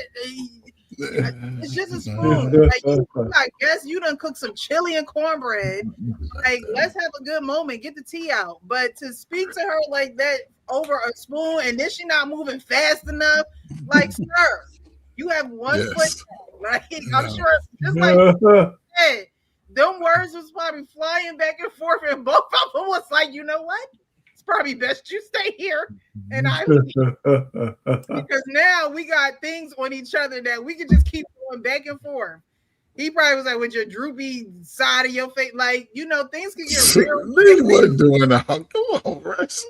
Look, that man is, I don't know. He don't think know if I like can even that. be friends with him, because he just He don't think like that. You know, there. he ain't gonna be. That's terrible, Precious. You just put a jacket on that man. I said a spoon. Not a fork. What's wrong with you? You're not moving fast enough. I'm like, geez, it's really hot. They got time. Hey, Precious, I put the link. I put the link in the back, man. I got the link back. Did you? Like, help me out. Yeah. But see if his wife was Oh, there. wait a minute. Yeah, The link's not there. I gotta find it. I mean, I thought I had it, but it was, Give it a second, guy. Like, they don't need the spoon right away. The chili is hot. Let it cool down. The way they it was like, even who was the white guy there that was just like, oh I think that was the guy that was interviewing him. I think. He was sitting there like, Yeah, he's a big YouTuber. What's his name? Is he the same one? No, I don't want to get my people mixed up and then just be wrong. Never mind. Because there is a Sean said you biased. And protecting her feelings. Projecting her feelings. Precious has a show to run, okay? This is Sean. That is true. You know that if you were up on the panel. All right? You can't even get in it. Sisterhood. Don't come on up. No, I done forgot what I was about to say. What's up, Sean? I done forgot. Oh, the content creator that was interviewing or in that experience. I don't know if he was very much interviewing. It seems like he was enjoying the chili. Yeah. But I think he was the one on the Breakfast Club that had an issue with black people. Is he? No, that's not him. Okay, that's not him. I knew I was gonna be wrong. He is an antagonist, but he's not that type of antagonist. Okay. it won't let me post the link for some reason. And you know what's sad about that video, right? The way they showed it, right? That's why him and his wife should have stayed together, right? Because she could have slid her little lazy arm over with the fork and known She what to might do. still listen. She got to find out how cold it is out there. Yeah. She might come back. It takes a minute. Because again, Precious, he was cooking for the guy that was ready to interview him, right? Yeah. And but he said, this is what I always did to people when they come to my house. I cook for them. But but see, the new chick don't know the layout of the land yet. She don't know how to move. She don't know how to move around the kitchen. That kitchen, like, oh my god! But she don't know how to move around though. See, because she knew. She don't know. She should just be happy that she got a bed. Yeah. She can go back to that 2-bedroom apartment. Man, it can be. It can be a number of things. She has a bed. Lord. Yeah. How long have they been separated? like an immigrant, that don't mean she was one. That's all she can get. Precious, listen, I know the sisterhood is strong, man. It don't matter. But no, you gonna get this damn spoon. You see, I'm ready to fall over with one leg. I can't even said it. Like them too. Baby's a light skin thing. He said it in the video. Wait. No light skin slander. He said it in the video, though. You see, I'm barely able to walk over here. Help me out. See, the problem was the girl didn't never have nobody cook for her, so she don't know what to do. Oh my gosh. Yeah, she didn't know what to do. She thought he was just gonna be on that damn scooter all the time. He like, no, I can't drive this around on my damn flows. Just got these flows. The way he had her going back and forth in that kitchen, I can't find it. Hold on. No, yo, what I put in the back chat is somehow they just put the title there, but if you put that in the search, it'll probably come up. Yeah, you just. Oh, okay. I can get it for you. Because they won't give me the URL for some reason. And Precious, that woman that he's with, that ain't nothing to marry. That's just something he gonna play with for the next. It ain't even nothing. It ain't. She probably ain't even there now. Yeah, she look like she wasn't gonna be there long. No, she already. Definitely a pass. Adios. Yeah, but that's how you should live, though. That's how you should live. You come through. It's cold out there, coach. Come through. You come through. Ain't nobody moving in with me. They coming through. You can't get no mail here. You can't get no mail here. Listen, he better off going and get that old wife he got.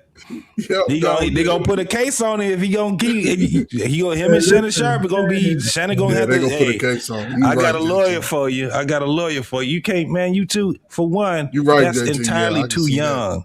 Yeah. She's entirely too young. She's your Put him son's a age. napkin and give him a piece of cornbread over there. With that young, Okay. what's happening? Moving slow.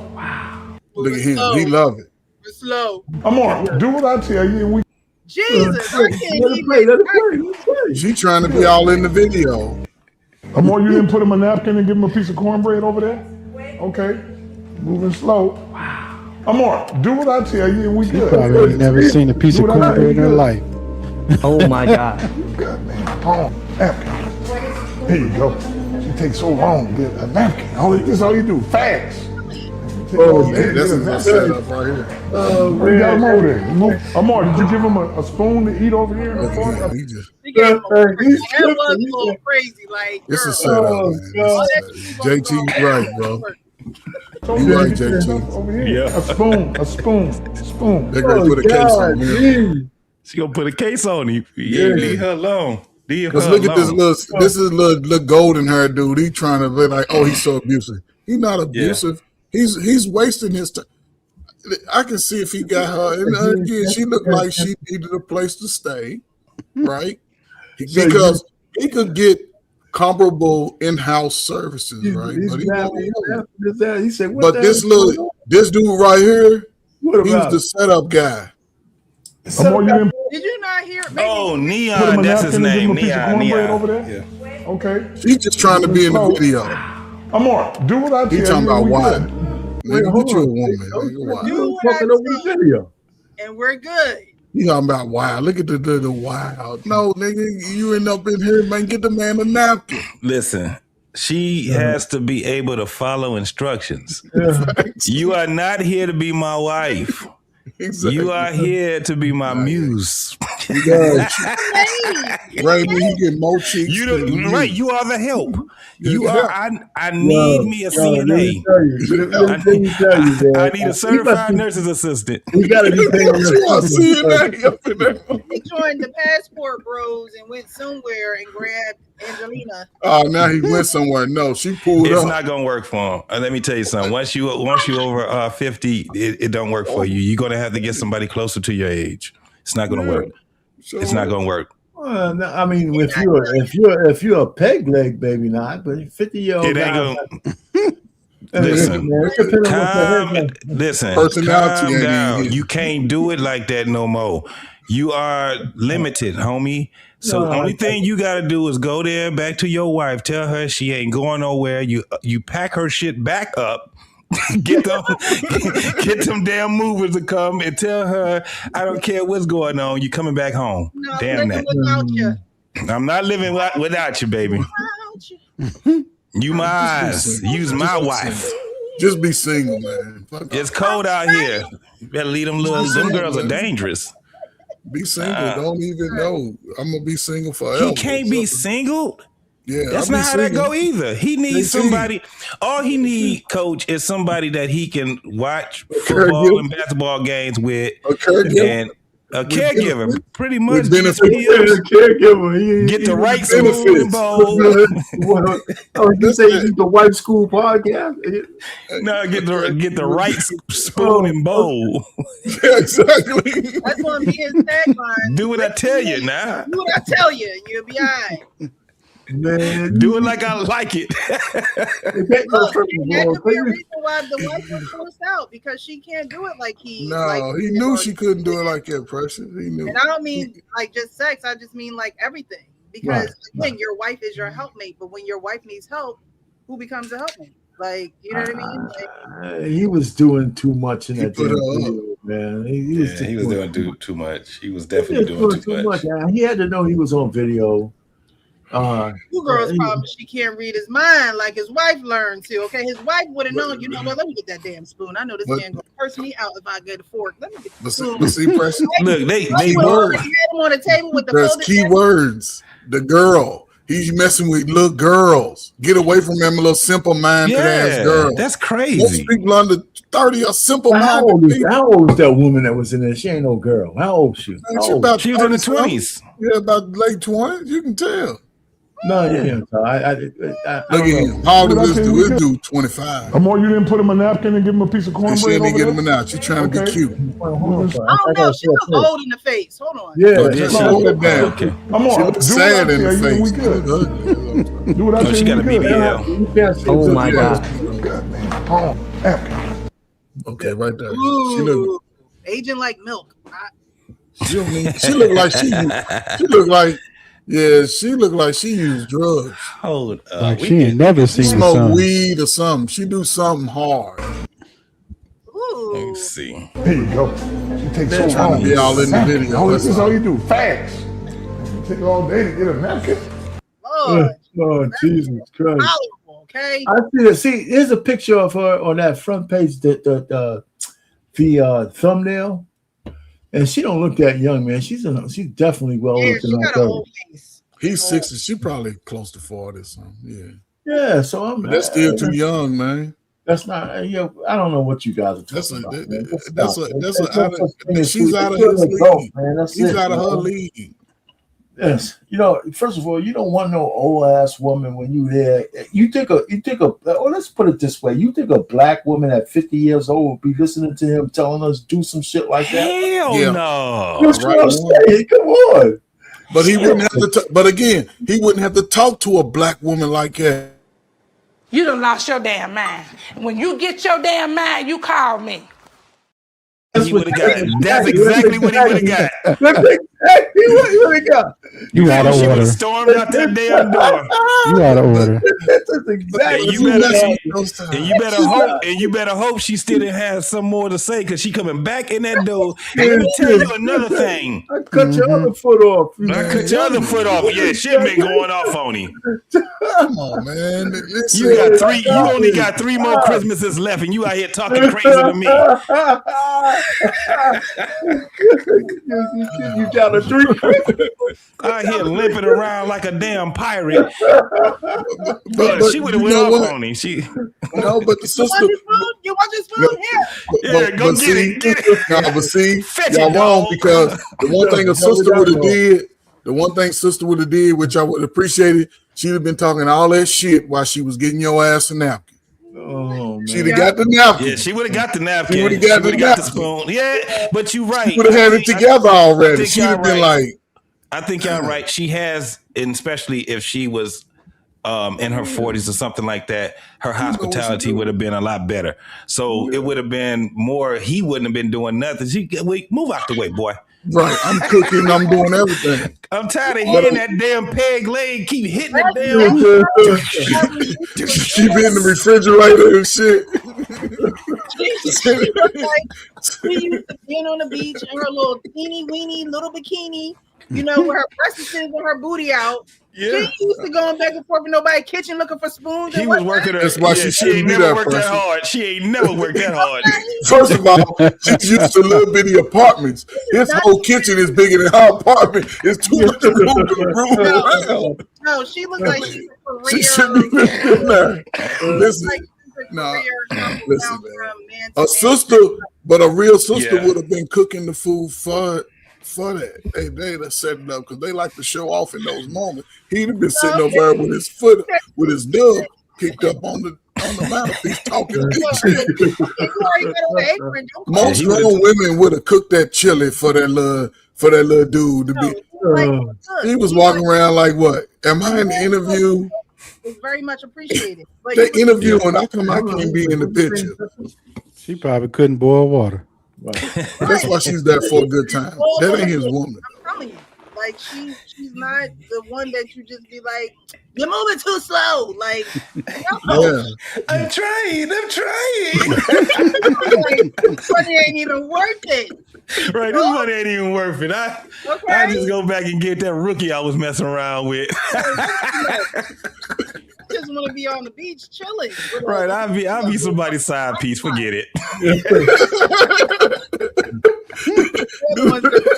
Being a real woman is too hard.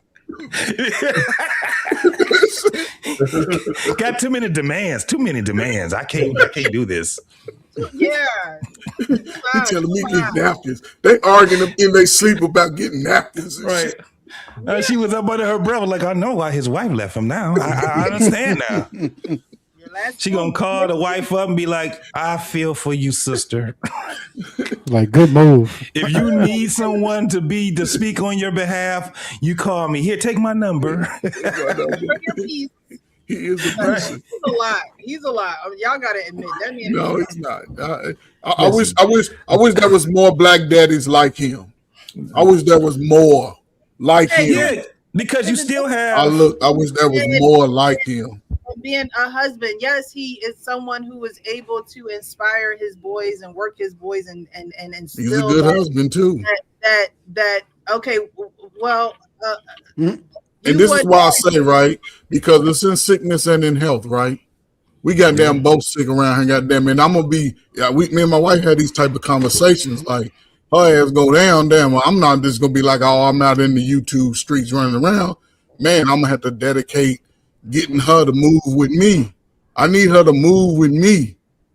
She would have that two men in a truck outside of her where she's staying at, and they be like, "What that truck doing here?" Because I'm coming to get my wife. Yeah, I'm be limping up to her. Limping up to her. All right, anime. Get your ass on back home, anime. Please meet me halfway. This coming up this damn driveway is too far. I need you to come back home. That's the question. You think they're going to get back together, you guys? Man, I think that's a possibility. I think it's a possibility for them to do it. The sons just need to stay out of it. But people seem to forget. Remember, with that little tennis shoe brand, they fell out. He fell out with his pops. You see what I'm saying? So they could be a role on why he spoke out or what, because you haven't heard anything from the other two brothers. Them little beige ass niggas, they don't matter when it come down to him and his wife. Forsake all others. That means kids too, goddammit. Yeah, forsake all that shit. Like my father told me, he told me, that's my wife. And all I said was, dang. I didn't even say nothing real bad. It was under my breath. What you say to my wife? I whoop your ass. That's what he was saying. Like, she's gone. She is gone. She can be gone though. This gonna be tough. She can be gone though. But here's the thing about selfish people. Now she's putting the burden on her sons. Yes. Oh man, now she said, why is she selfish? Because okay, and I say sickness and in health, both our ass to be limping around her, leaning on each other. I'm on her right. We leaning together. It's ours. It's what we gave do. a pinky swear. We gave an oath, a vow, and a pinky swear. So Precious, she if he moved out, they put her up, right? Because I'm sure they paying for everything. But now, no, she got money. That okay, got a lot of money. So let's say she got her money, right? But their responsibility now is going to be making her a priority, where she could be with her old ass husband cussing his old bald ass out. They will make her a priority. Period. That's their mother. Period. Yeah, but they gotta live their own lives though. Mother comes second when you find a wife. They don't have mama to go be 24/7, man. When they find a wife, mama gotta be second because that's his wife, not his mama. And what year you talking about? What era are you talking about? Okay, you're right.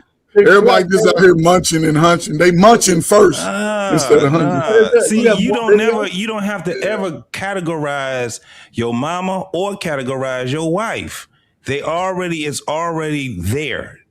It's just the things that people don't understand. That shit is organic, bro. Yeah. You ain't never got to do that. My mama is my mama.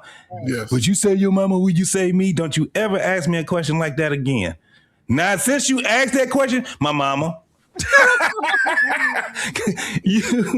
I would be offended if somebody would even ask that. My mother is my mother. That is, you know what I'm saying? She's responsible for me being on this earth.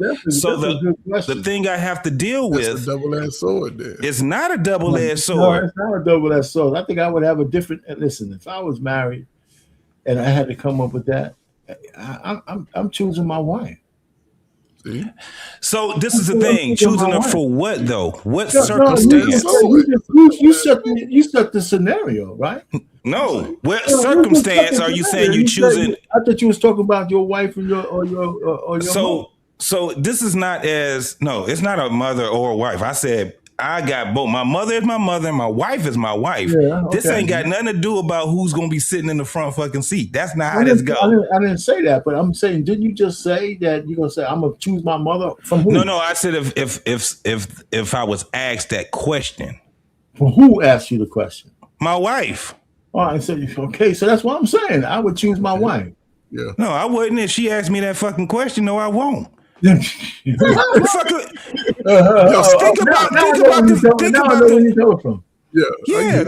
that circumstance. I hear what you're saying. If it's in bad faith, I can dig it. But. Yeah, that's what I'm saying. Because my mother already understands. She'll be the first one to tell me your wife comes before everybody because she knows what it is to be a wife. Right. Like I told you, my father told me when I was a teenager and I said, dang. And my father said, what did you say to my wife? Right. You don't disrespect my wife, your mother, my wife. You don't disrespect her at all. Now, you know what I'm saying? So it was things like that. And he told my brother, because my brother thought at one point my mama was supposed to be his woman. My father told him, that's my wife. Right. That's your mama, boy. What you talking about? You know what I'm saying? So that's just what it is. And my mama didn't say it. And she'll say it. My mother chose him. She would tell any one of us, that's my husband. I don't give a damn what he said. Now, whatever they do behind closed doors when they discussing shit, that's between them. But at the end of the day, they got each other's back. Yeah. Yes. We got another video somewhere? The last video of the new or not the new, but what's his man name? Shay. Shannon Sharp. What do you do now? Girls from Lex and Drea from Poor Minds. I don't know if you guys have watched they're a mess. Some of their podcasts, but yeah. So it starts off the hook, and then they go into this conversation of two smart people can't fall in love. This is gonna be good. This 500cc. Now this conversation in the beginning is like, who y'all be around and they buying y'all titties? 500cc. But other than that, Everything they I that you know the measurement. I'm just saying, what You you done know, seen you some CCs. Yeah, been around the block. Yeah, You know let's what's get going on about 450, get you a little medium size, but 5. You don't depend on how tall you are. You ever bought a woman some crazy? I haven't. You haven't? I have. You see how they both was like, you haven't? But they ask him, like, if he's ever bought a woman a set of breasts. Shannon And need to not stop. the fried kind in a box. You need to stop. The bro lying like a mother. look how serious they are answering that stupid Right, question. like, Because they know he lying. Like, that's the entry gift. He lying. Why See, you're not living right. You need a good weekend where you just turn it up. Yeah. He cost $20 million. How much it cost? They might like, well, probably right now it'll run you about 8K. Yeah. They done gone down. That ain't They done gone bad. I got down. mine. They was like 45, 5,000. But I mean, but you. What if I'm fattening the frog for another snake to eat? What? Well, I think that once you spend it, you shouldn't worry He's so country. about it. That is a country thing. And to it's say a good right there. time, and you don't know what you're going to get in return. I'm gonna get something in return, but if we break up and then somebody else fondle them. Yeah, that's the risk you take. No, I'm worried about. I'm worried about the wrong You thing. worried about the wrong thing. Okay. Nah, I'm going about it all backwards. You going about it backwards. Living the No, moment, yeah. Shannon. That's I about know falling exactly in how to play love. the I game. fall in What love we 6 talking times a year. It's a ball. You fall in love. Now, before we keep going, Drea, the one with the halter top on, a man bought her a Range Rover. She never gave him any.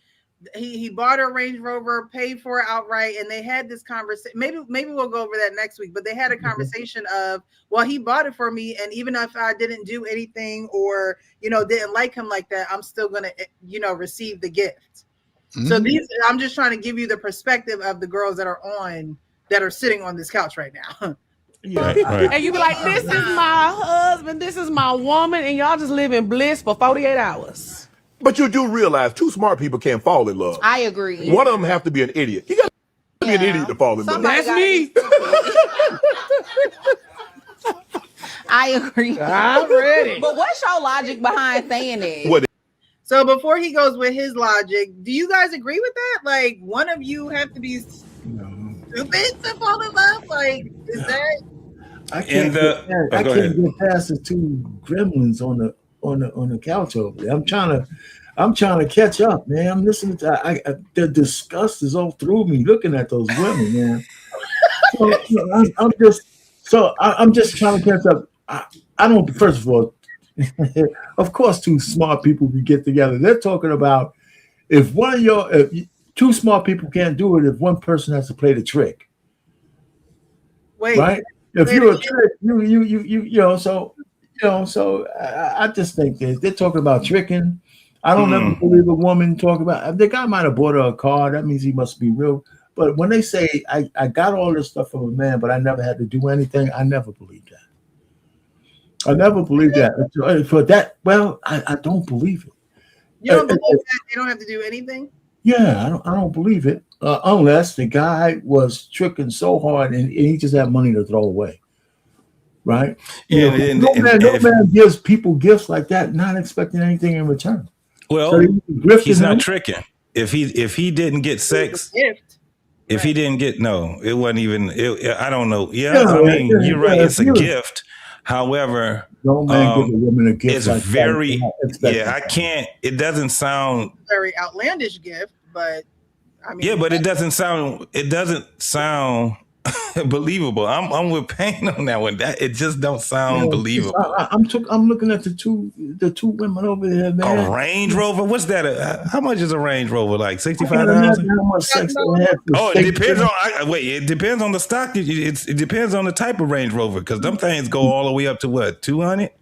They're up there. Listen, I'm just saying there are guys who might buy a woman that expensive gift like that, but I don't see how they measure up for that kind of gift like that.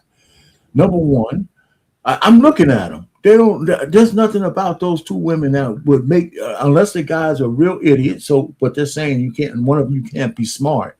Well, they have a podcast that caters to being very raunchy, very open with their sexuality, very So, open with so their. she found an idiot to buy. You know, she might have found an idiot, but I can't imagine what kind of man that is. Look, they're part of this podcast space, and so they actually tour. They go to different cities. No, they were on Cam Newton's podcast, I believe. Mm-hmm. Yeah. One of them. Yeah. Was it just one of them or I both think of them? both of them. I think both of them were on there. Yeah. Yeah. But the answer to the question, if he's saying fall in love, because we got to understand the surface on how they're laying this stuff out and how Shannon Sharpe is. But yeah, Shannon Sharpe said two falling people in love is they're treating it as if falling in love is buying somebody a bunch of goddamn stuff, like what Art Payne was saying. It's not how that go. And normally people don't just fall in love. They get infatuated over each other. Mm-hmm. And then it turns into something that's tangible. You know what I'm saying? The way that is definitive when people love each other. So falling in love, no, both of them going to be stupid. Well, no, here's my thing. They're correct. If you're the man and you fall in love with one of them, you're stupid. Yeah, that's what Shannon Sharpe was saying, that two people can't. Yeah, well, no, he said it in general. So if we wanted to put an example of it, if you're a man and you got enamored with one of these two women and fell in love, you're an idiot. Yeah, you're an idiot. You're an idiot. Okay, so from that standpoint, Shannon Sharpe is right. If we needed an example, yeah. Okay. Yeah, from that surface on what they're talking about, yes, I agree with him. So he is keeping it on the level of y'all need some tricks, and if that's the case, then one of y'all is gonna be playing. They're not the idiots. They're the ones. They'll manipulate. Right. Shannon Sharpe is the stupid one. He's the biggest trick. He's the big example of a trick, and everything he complained about them little breasts since he was playing that white girl. She told him, nigga, what did she say? 20,000, 50,000 a cheek. Yeah. So he's been paying for some. Oh yeah. He asked for that. She hit a windfall. What was that? 30 mil that she got from him? Yeah. So she was probably getting money before what came out about him. So to say that he wouldn't pay for it, he was definitely lying. He was definitely lying. Right, I forgot about that. But people be forgetting because it'd be so much precious. People be forgetting. I think he did lie because he stayed precious. He stayed. Why you always lying? Right. The reason why it was that was a tactic for people to forget, because that's why he didn't just go off of his podcast. He kept doing what he was doing. He was like, it's going to eventually roll over. But if he would have stopped, it would have bring on more people. He had to keep going too, JT. He needed the money. He needed the money. He's going harder now. He was set back, boy. Yeah, but this. Okay, but I don't know what happened. My whole power just blanked out. That's why I left so abruptly. Okay. Man, just the whole statement that he made. Two smart people came together, man. What's going on? What? I know Art-Payne think he's smart. I know Art-Payne think he was an engineer type brother. That's a smart ass dude to me. Right. I stumbled across some. But you married a smart woman though. Yeah. See, that's the thing. And so she's taking me for everything we got. Well, she should. That means she learned quickly. She learned quickly, and she learned from the best. So she learned from you. Right? But you're right. It's a dumb statement. Yeah, right. It's a dumb statement, but in the context of the conversation that they have, I can understand where he's coming from. The person who falls in love in the situation that they're talking about is the guy who's going to lose. Yeah. A guy don't fall in love with his money. That's ass backwards. And if a woman's dry begging for personal, not just personal gain, but what is that what's it called? What this called? This little superficial gain when it comes to placating to the uglies of society. Put on your makeup and your fresh fake clothes and try to shine your little fake diamonds. That's BS to me. I've never really been caught up into it.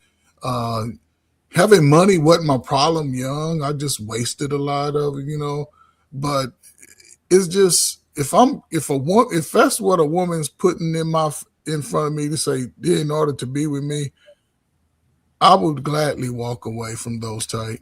Because I've met some of the most beautiful women that never mention money, but the way that they present themselves to you, you want to definitely spend a little bit on her. But yeah, if a pimp marry, yeah, he would be considered stupid. He would be. Especially he marry his bottom chick, his bottom bitch. Yeah, he marry any of them. Anybody. I mean, that's who you would probably pick, of course. I mean, listen, you know. But she been all I'm just trying to say is, like I said before last week, you got to recognize that some women ain't for everybody. Facts. You know, and you could get caught up in that. You know, if they look at you, you look at them, and they say, well, you know, this guy's he's the kind of sucker we could put on a string. I could see one of them, you know, enamoring himself to a guy till they suck him dry. You know, and then it's done. When I say suck him dry for what his resources are, I wholeheartedly understand what you. I don't have that bone in my body. Like, well, you ain't one of them, Precious. I mean, I know, but it's like it's weird how maybe I don't run in them type of circles either. So is it? Other women that are hyping you up, like, girl, yeah, go get his money. Go. Yeah, you know what it is, Precious. The whole social media is like that. Yeah, there's a million Share 7s out there. You go on TikTok. I go on TikTok every so often, but I don't stay there. But if you just go and scroll through some of the women, put some titles in there. I mean, you get sick to the stomach with a lot of these women think about men, and it's crazy. It's absolutely, and in reverse doesn't happen on TikTok because men get kicked off of TikTok for saying anything like manosphere stuff, really, any hardcore stuff. So Shannon Sharpe is right. So the girls agree with him, right? He says two smart people can't fall in love, right? Did they agree with him? Yeah, she said one of them. That you said like two smart people. Yeah. Because you understand what comes along with love. Love hurts. It does. Yeah, it's a risk. Love is the only thing that will kill you, but to keep you alive to feel the pain. I don't know if anybody's ever been in love that's going to be watching this, but if you've been in love and you poured everything into it, you know how hard it is when you work for something that doesn't work out. Yeah. Everything. I mean, are you dead? Did you die? But did you die? Just imagine pouring your heart, everything, 2, 5 years, 10 years. And then the party says, I no longer want to be a part of it. Now, breaking up is easy. Yeah. As long as you're the one doing the breaking up. It's a debilitating feeling. Yeah, absolutely. So I 100% understand what you're saying. Like, and if you go through that once, you don't want to necessarily go through it again. So you be a little bit more guarded the second time. Like, the next person isn't going to get you the same way that the first person did. And that's unfair to them. Right. Because you need to heal because sometimes you know what you'll do, you'll cut on the person, you'll bleed on the person that didn't cut you in the first place. Yeah. Because what the trauma that you haven't healed from, and then that person you're taking out what that last person did, you're taking it on this person, and they mean you the best. Well, I just look at it differently because I feel like love is so beautiful. And I look at love like any type of way, like how I love my friends, my family, a romantic relationship. So I feel like, yes, the pain of like a breakup or losing somebody does hurt, but it doesn't trump the feeling of being in love. Okay. It doesn't, because no matter what, when you love somebody, you're going to experience loss. We all got to pass away one day. Yes, true. You know what I'm saying? So I'm not going to not love because I have a fear of you dying or I have a fear of you leaving. Life happens. Shit happens. Right. Yeah. I'm not going to stop loving. Loving feels good. I love to love people. You love to love. I love it. And like I said, not always romantically, but I love loving on my friends. I love being surrounded by love. It's just a good feeling. Yeah. She got me thinking about Donna Summers right now. Yeah, he said the wrong story. Two dumb people can't be together. Two dumb people can't be together. Shannon Sharpe is an idiot, right? Yeah. So, because he fell in love with a chick for 5 minutes and she cost him $20 million. That's what he's talking about. Right. Most people, he fell in love with a 10-year-old. I mean, I guess she was 20 or whatever the hell it is. Now, he didn't fall in love. He just tricked so hard that he lost himself. No, he messed the game up. He fucked the game up. $20 million. So I don't know anybody who fell in love. I shouldn't say when divorced. But love don't hurt most people like that. No, it don't. No, most people don't get hurt for 20 million like that. And he wasn't even in love. He was just tripping. Shannon Sharp talked about the trauma of black girls calling him black and ugly when he was in middle school. He been carrying all of that. He been always talked about that.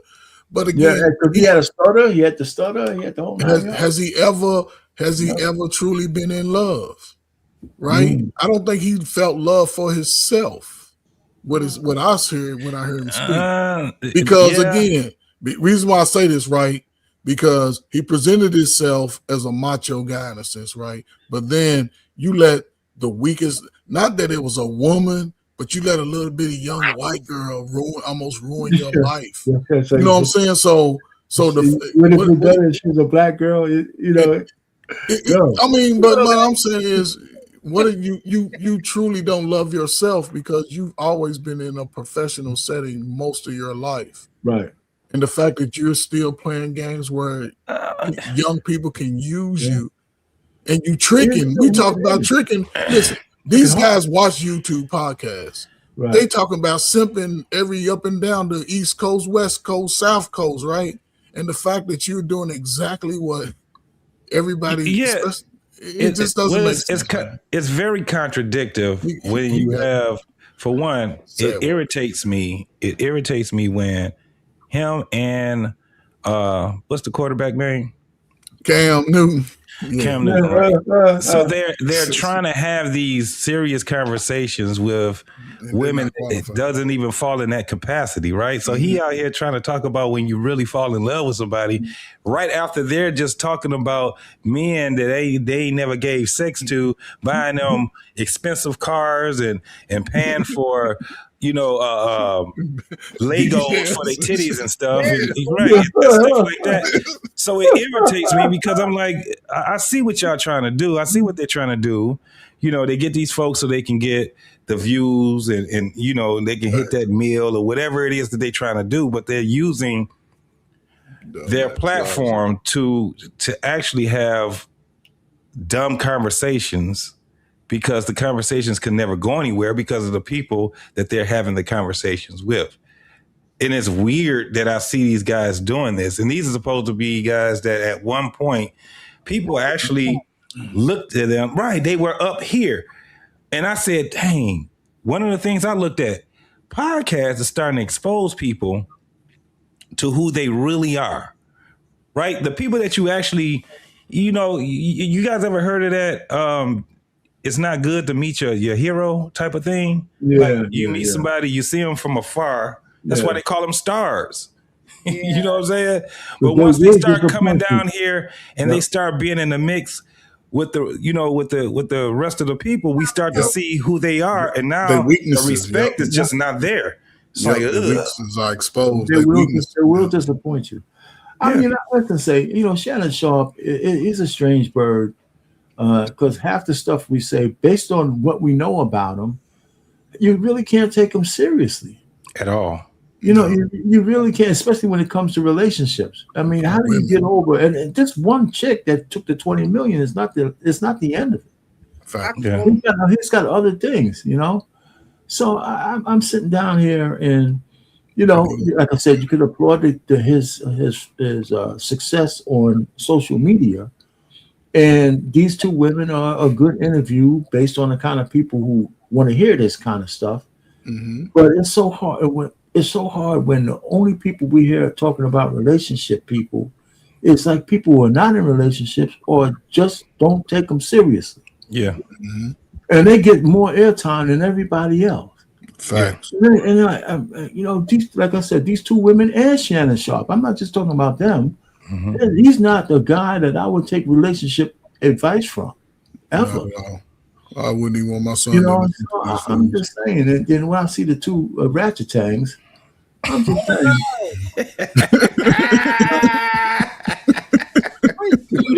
They are pretty women. Baby, no. Don't precious. Cut it out. Don't do it. I see what you just did. They might be pretty women, and in the old rich pain might, with the lights and the right things, I might go in. But that's back then. You like the girl last week where her button just I was thoroughly enamored. I was thoroughly enamored. You know, but that, see, to me, that's more sexy than them being out. By the way, You're gonna keep our pain married forever.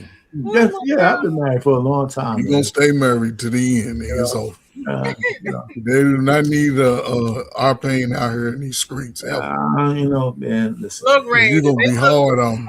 He gonna mess the church's money up. Payne will mess the church's money all up.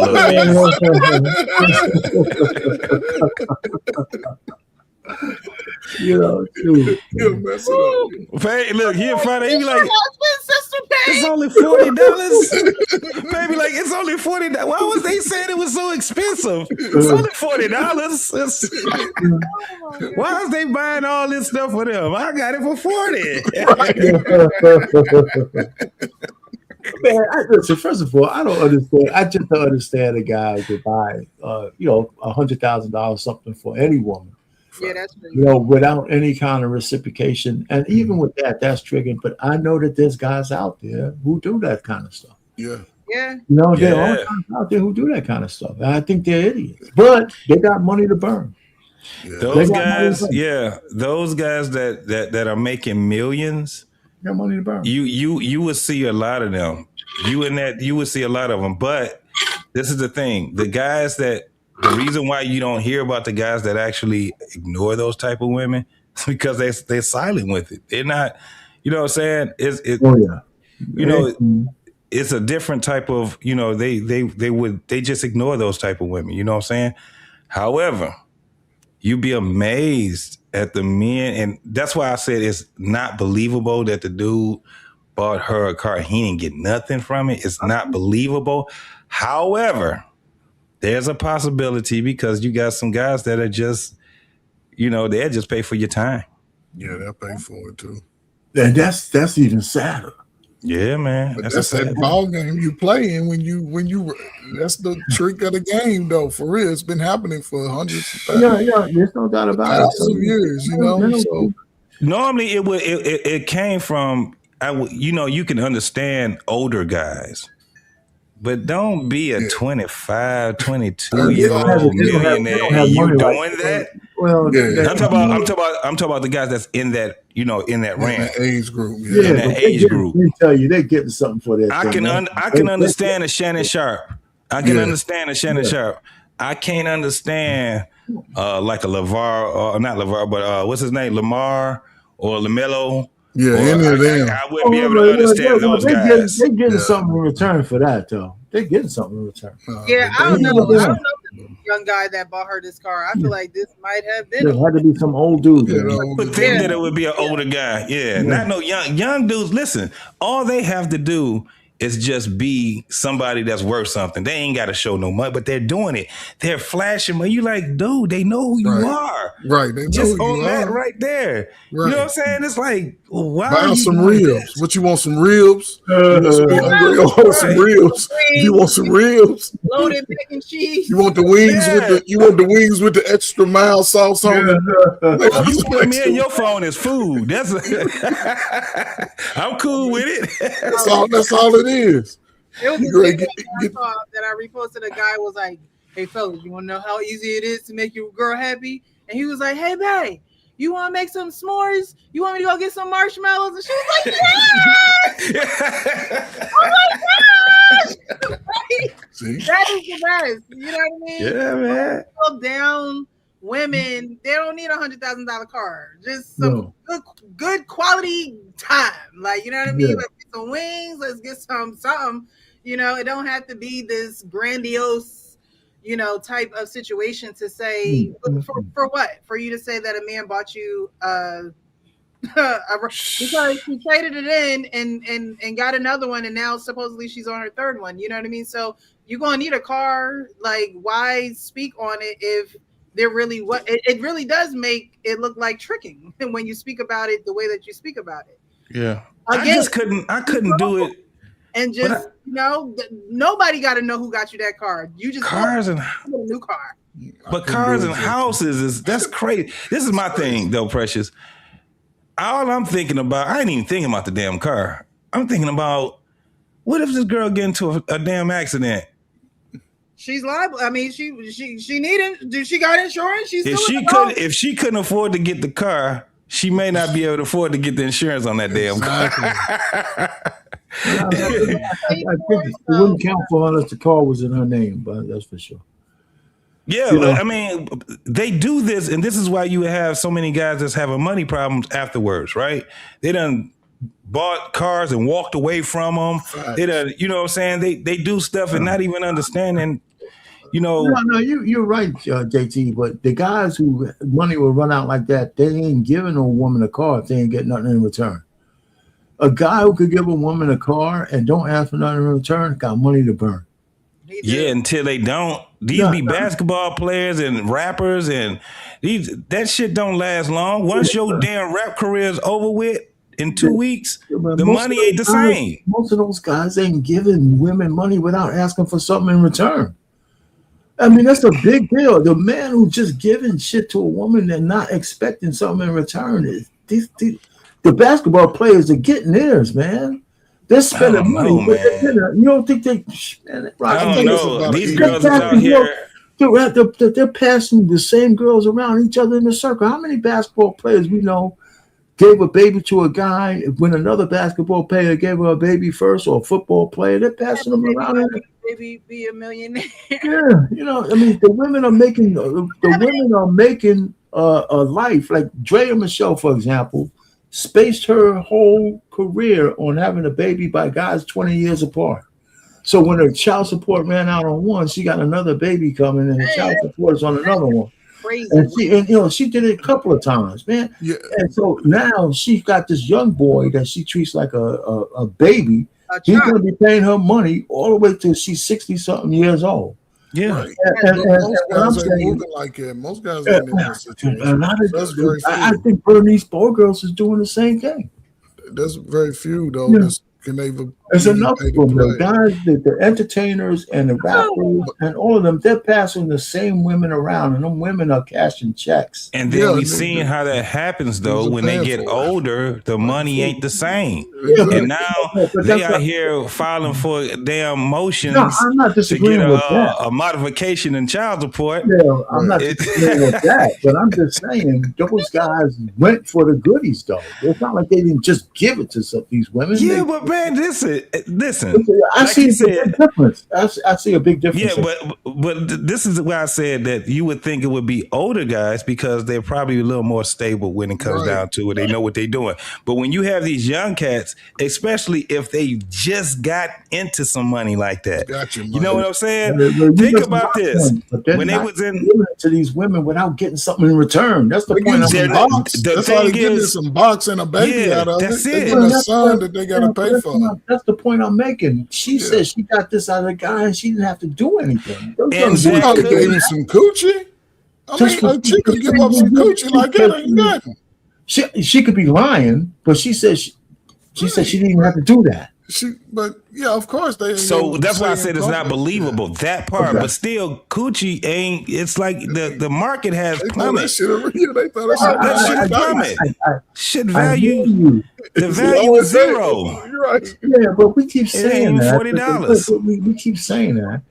But there's women still, making a bag off of dudes, man. Right, and at the same time of making a bag off those dudes, they putting cases on these cats too. Yeah. If it's not a child support case, it's a DV case. If it's not a DV case, it's a damn sexual harassment case.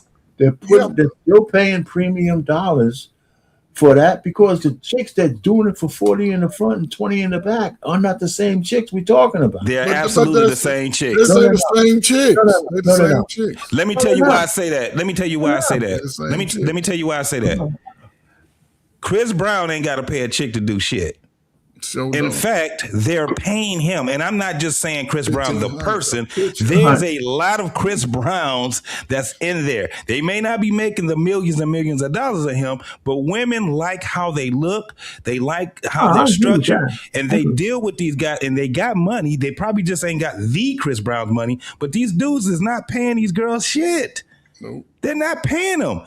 Then you got the other set of dudes that are paying them. These girls are out here.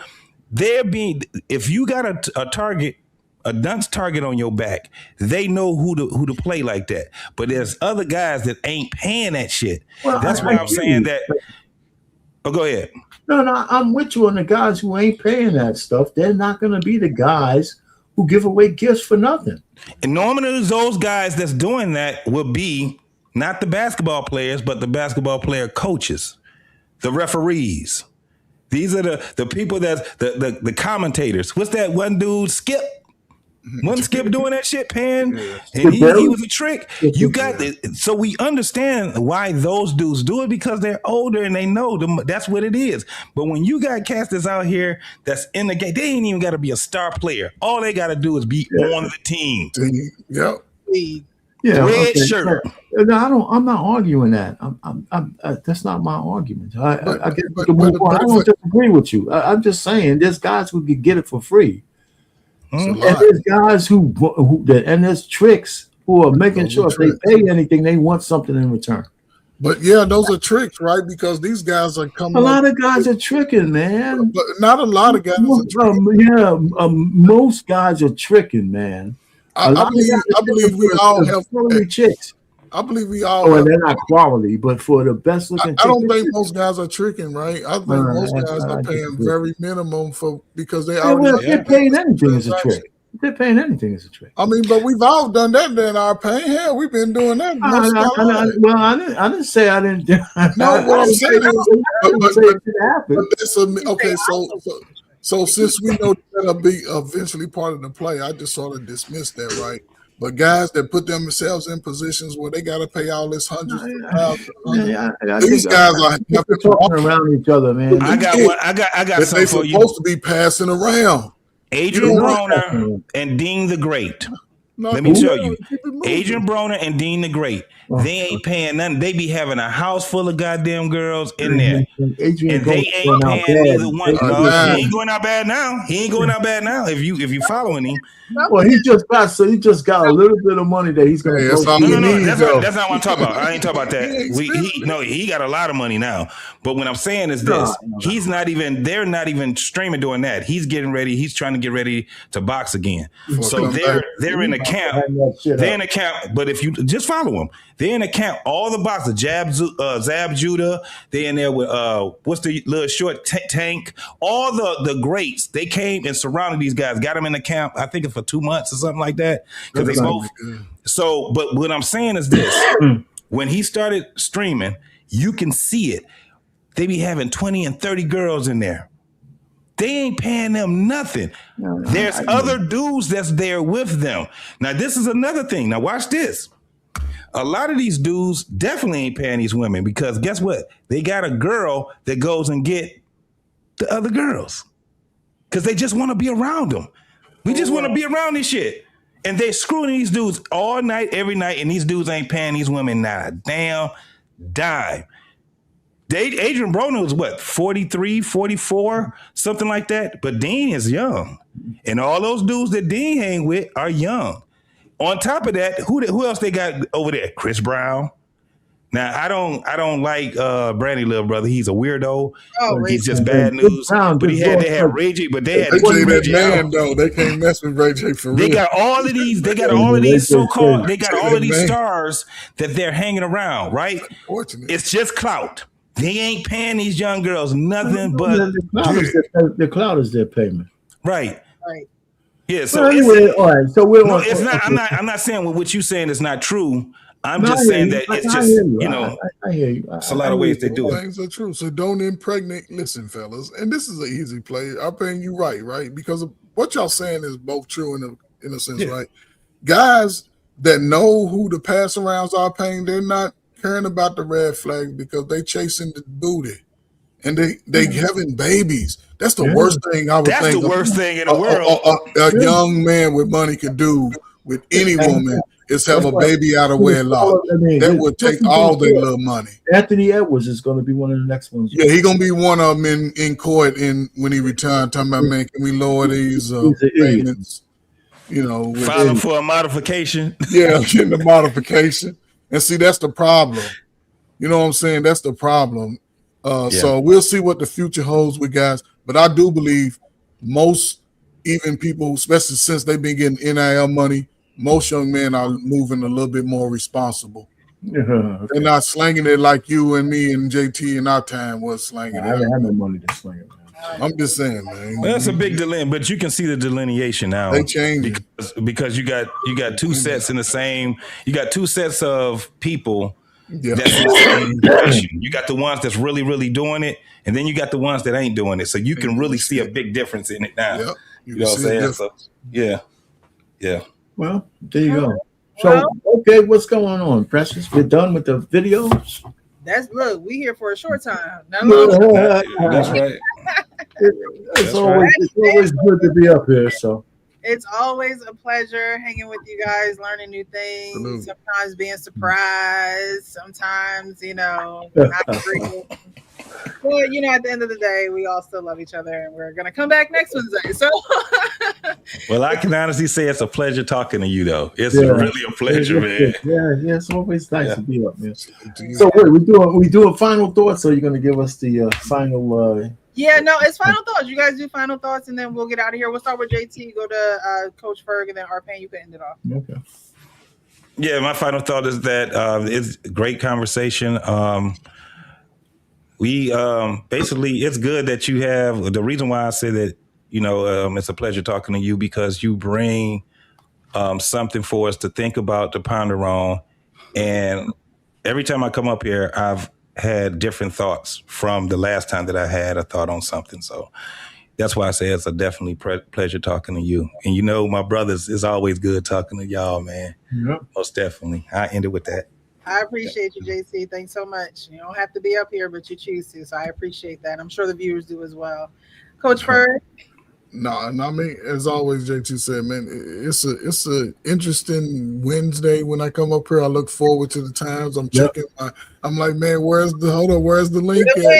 I'm reaching out to you but no, I think it's a good perspective, coming from yourself sometime because you are who you are, and that's the beauty of who you are because you live your own truth in your own story, and you're not afraid of that. So that's unique in itself.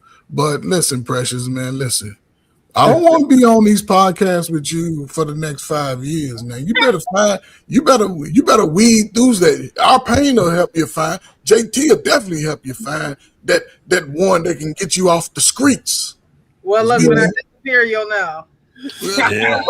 Listen, you ain't gotta disappear, but just let us know when you get out. Just let us know. I might want to pull up. I might want to pull up and dance a 2-step or something, and get some cake or something. Yeah, right. Not only that, Coach Ferg. Right? But I know if you finished, but go ahead. If you you know what I'm saying. Listen, man, life is here, Precious, and I appreciate, just the platform. We laugh and we joke, but overall, man, I think it's needed. Conversations are needed because with people like Shannon speaking fear and and the women's is teaching scam that shit. You know what I'm saying? What are people gonna learn? Somebody's gonna look at these videos down the road. So that's all I look at. You know what I'm saying? I got a 23-year-old son, man. I don't want him just out here willy-nilly trying to be me or just get caught up in old scam by some old chick. You know what I'm saying? That's what they I want him to have to live that life because I can't live it for him. Right. He become a baby daddy. He gonna see that. I'm like, I'm not giving you no money. I'm not even ready to be a granddaddy. I'll be one, but I worry about those things. You know what I'm saying? So hopefully he's doing good for his time, and he can live it throughout his own life and own lens of it. Because everybody's relationship is different, man. Yeah. So all right, that's cool. So if you do find that guy, you got to bring him to the panel so we could question his ass. Yeah.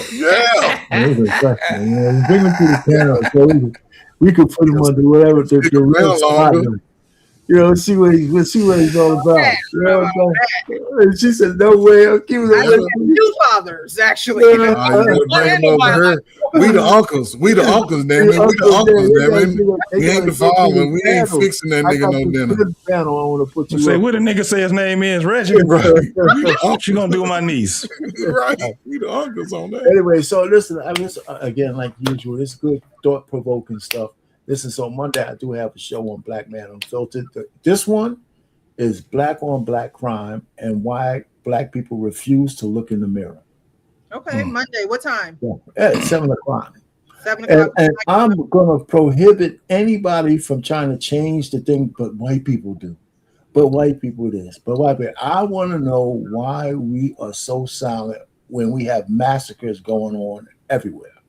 Right. And nobody's saying anything. I like to talk about that with people and trying to keep it focused on why we give a pass for Black on Black crime the way we do. I come up there and help you keep it focused, bro, because they be trying to take over my man Arpane's show. I'm not gonna have it this time. Be a tough conversation, man. It's a tough conversation. Yeah, so that's what we're gonna talk about. So I'm gonna see what we say about that. Now, I don't know if we're gonna solve anything, but because I'm gonna be calling people out too. I mean, we got a lot of people who are enemies of the community, and they're all familiar faces, but they're keeping us standing still. Yeah, they're keeping us standing still. Anyway, that's it. So that's it. So definitely share the show so I can repost it on. Yeah, I always put it on the link. You know, if I can get BMU to put the damn thumbnail out more than 2 minutes before the goddamn show. Wow. He be driving, putting down thumbnails with one hand. I think that would be a good one. I do some of those kind of shows. Last week was pretty good. But anyway, we keep that's fun. Well, I appreciate you guys. My final thoughts is I appreciate you. You guys don't have to join with me on Wednesday evenings. You can be anywhere, be doing anything, but you devote your time to those who are willing to listen, who want to engage in the conversation in the comments. I appreciate those who are watching. If you're part of the replay gang, you're in for a good one. But definitely like, share, subscribe. But we'll be back next Wednesday. Of course, you guys know that I do the adoptee foster shows on Tuesday. Right.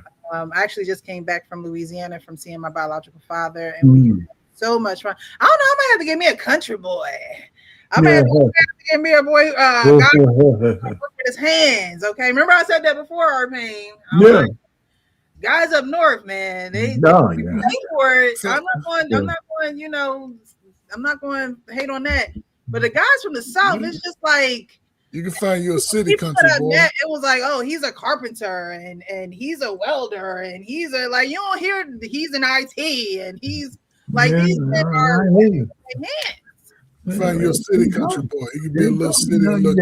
You get those little country boys. You get the nice. Yeah, I don't know how much longer. I don't know if I want to stay in New Jersey. I think I got a good few more years here, and then I think I want to be out.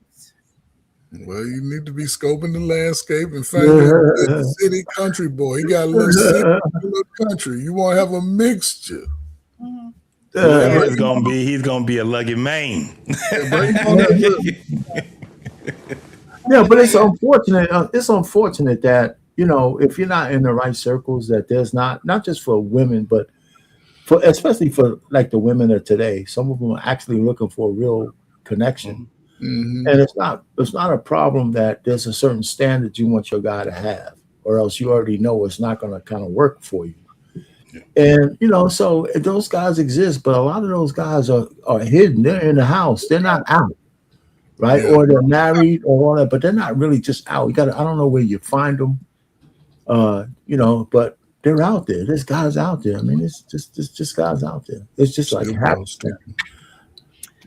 Yeah, I'm not rushing it. I'm not, I'm not looking for a man to pay my bills and like I really over somebody and that's a whole nother show. Right. I'm not looking for all that. So, it might take a little longer, but I'm okay with that. I'm cool. Yeah, I know we're going final thoughts. That whole thing about women looking for men to pay their bills is crazy anyway, because it's a lie. It's a lie. I mean, you do whatever it takes, both sides, to keep a family going. It's not about who pays. Right. It's about that you both have to stand up, and that's it. But that's not how people socializing it. But go ahead and finish the show. Yeah. That's a whole nother category. It is. That's a whole nother show. We'll cover that later down the line. But we'll definitely be back next Wednesday. You guys enjoy your last few minutes of Wednesday. It's going to be Thursday, and have a great weekend if I don't speak to you guys before then. But it's been a pleasure. You guys have a great evening. So we got out of here before 12. Look at that. All right, y'all. Yeah, take all y'all. All right now. See ya.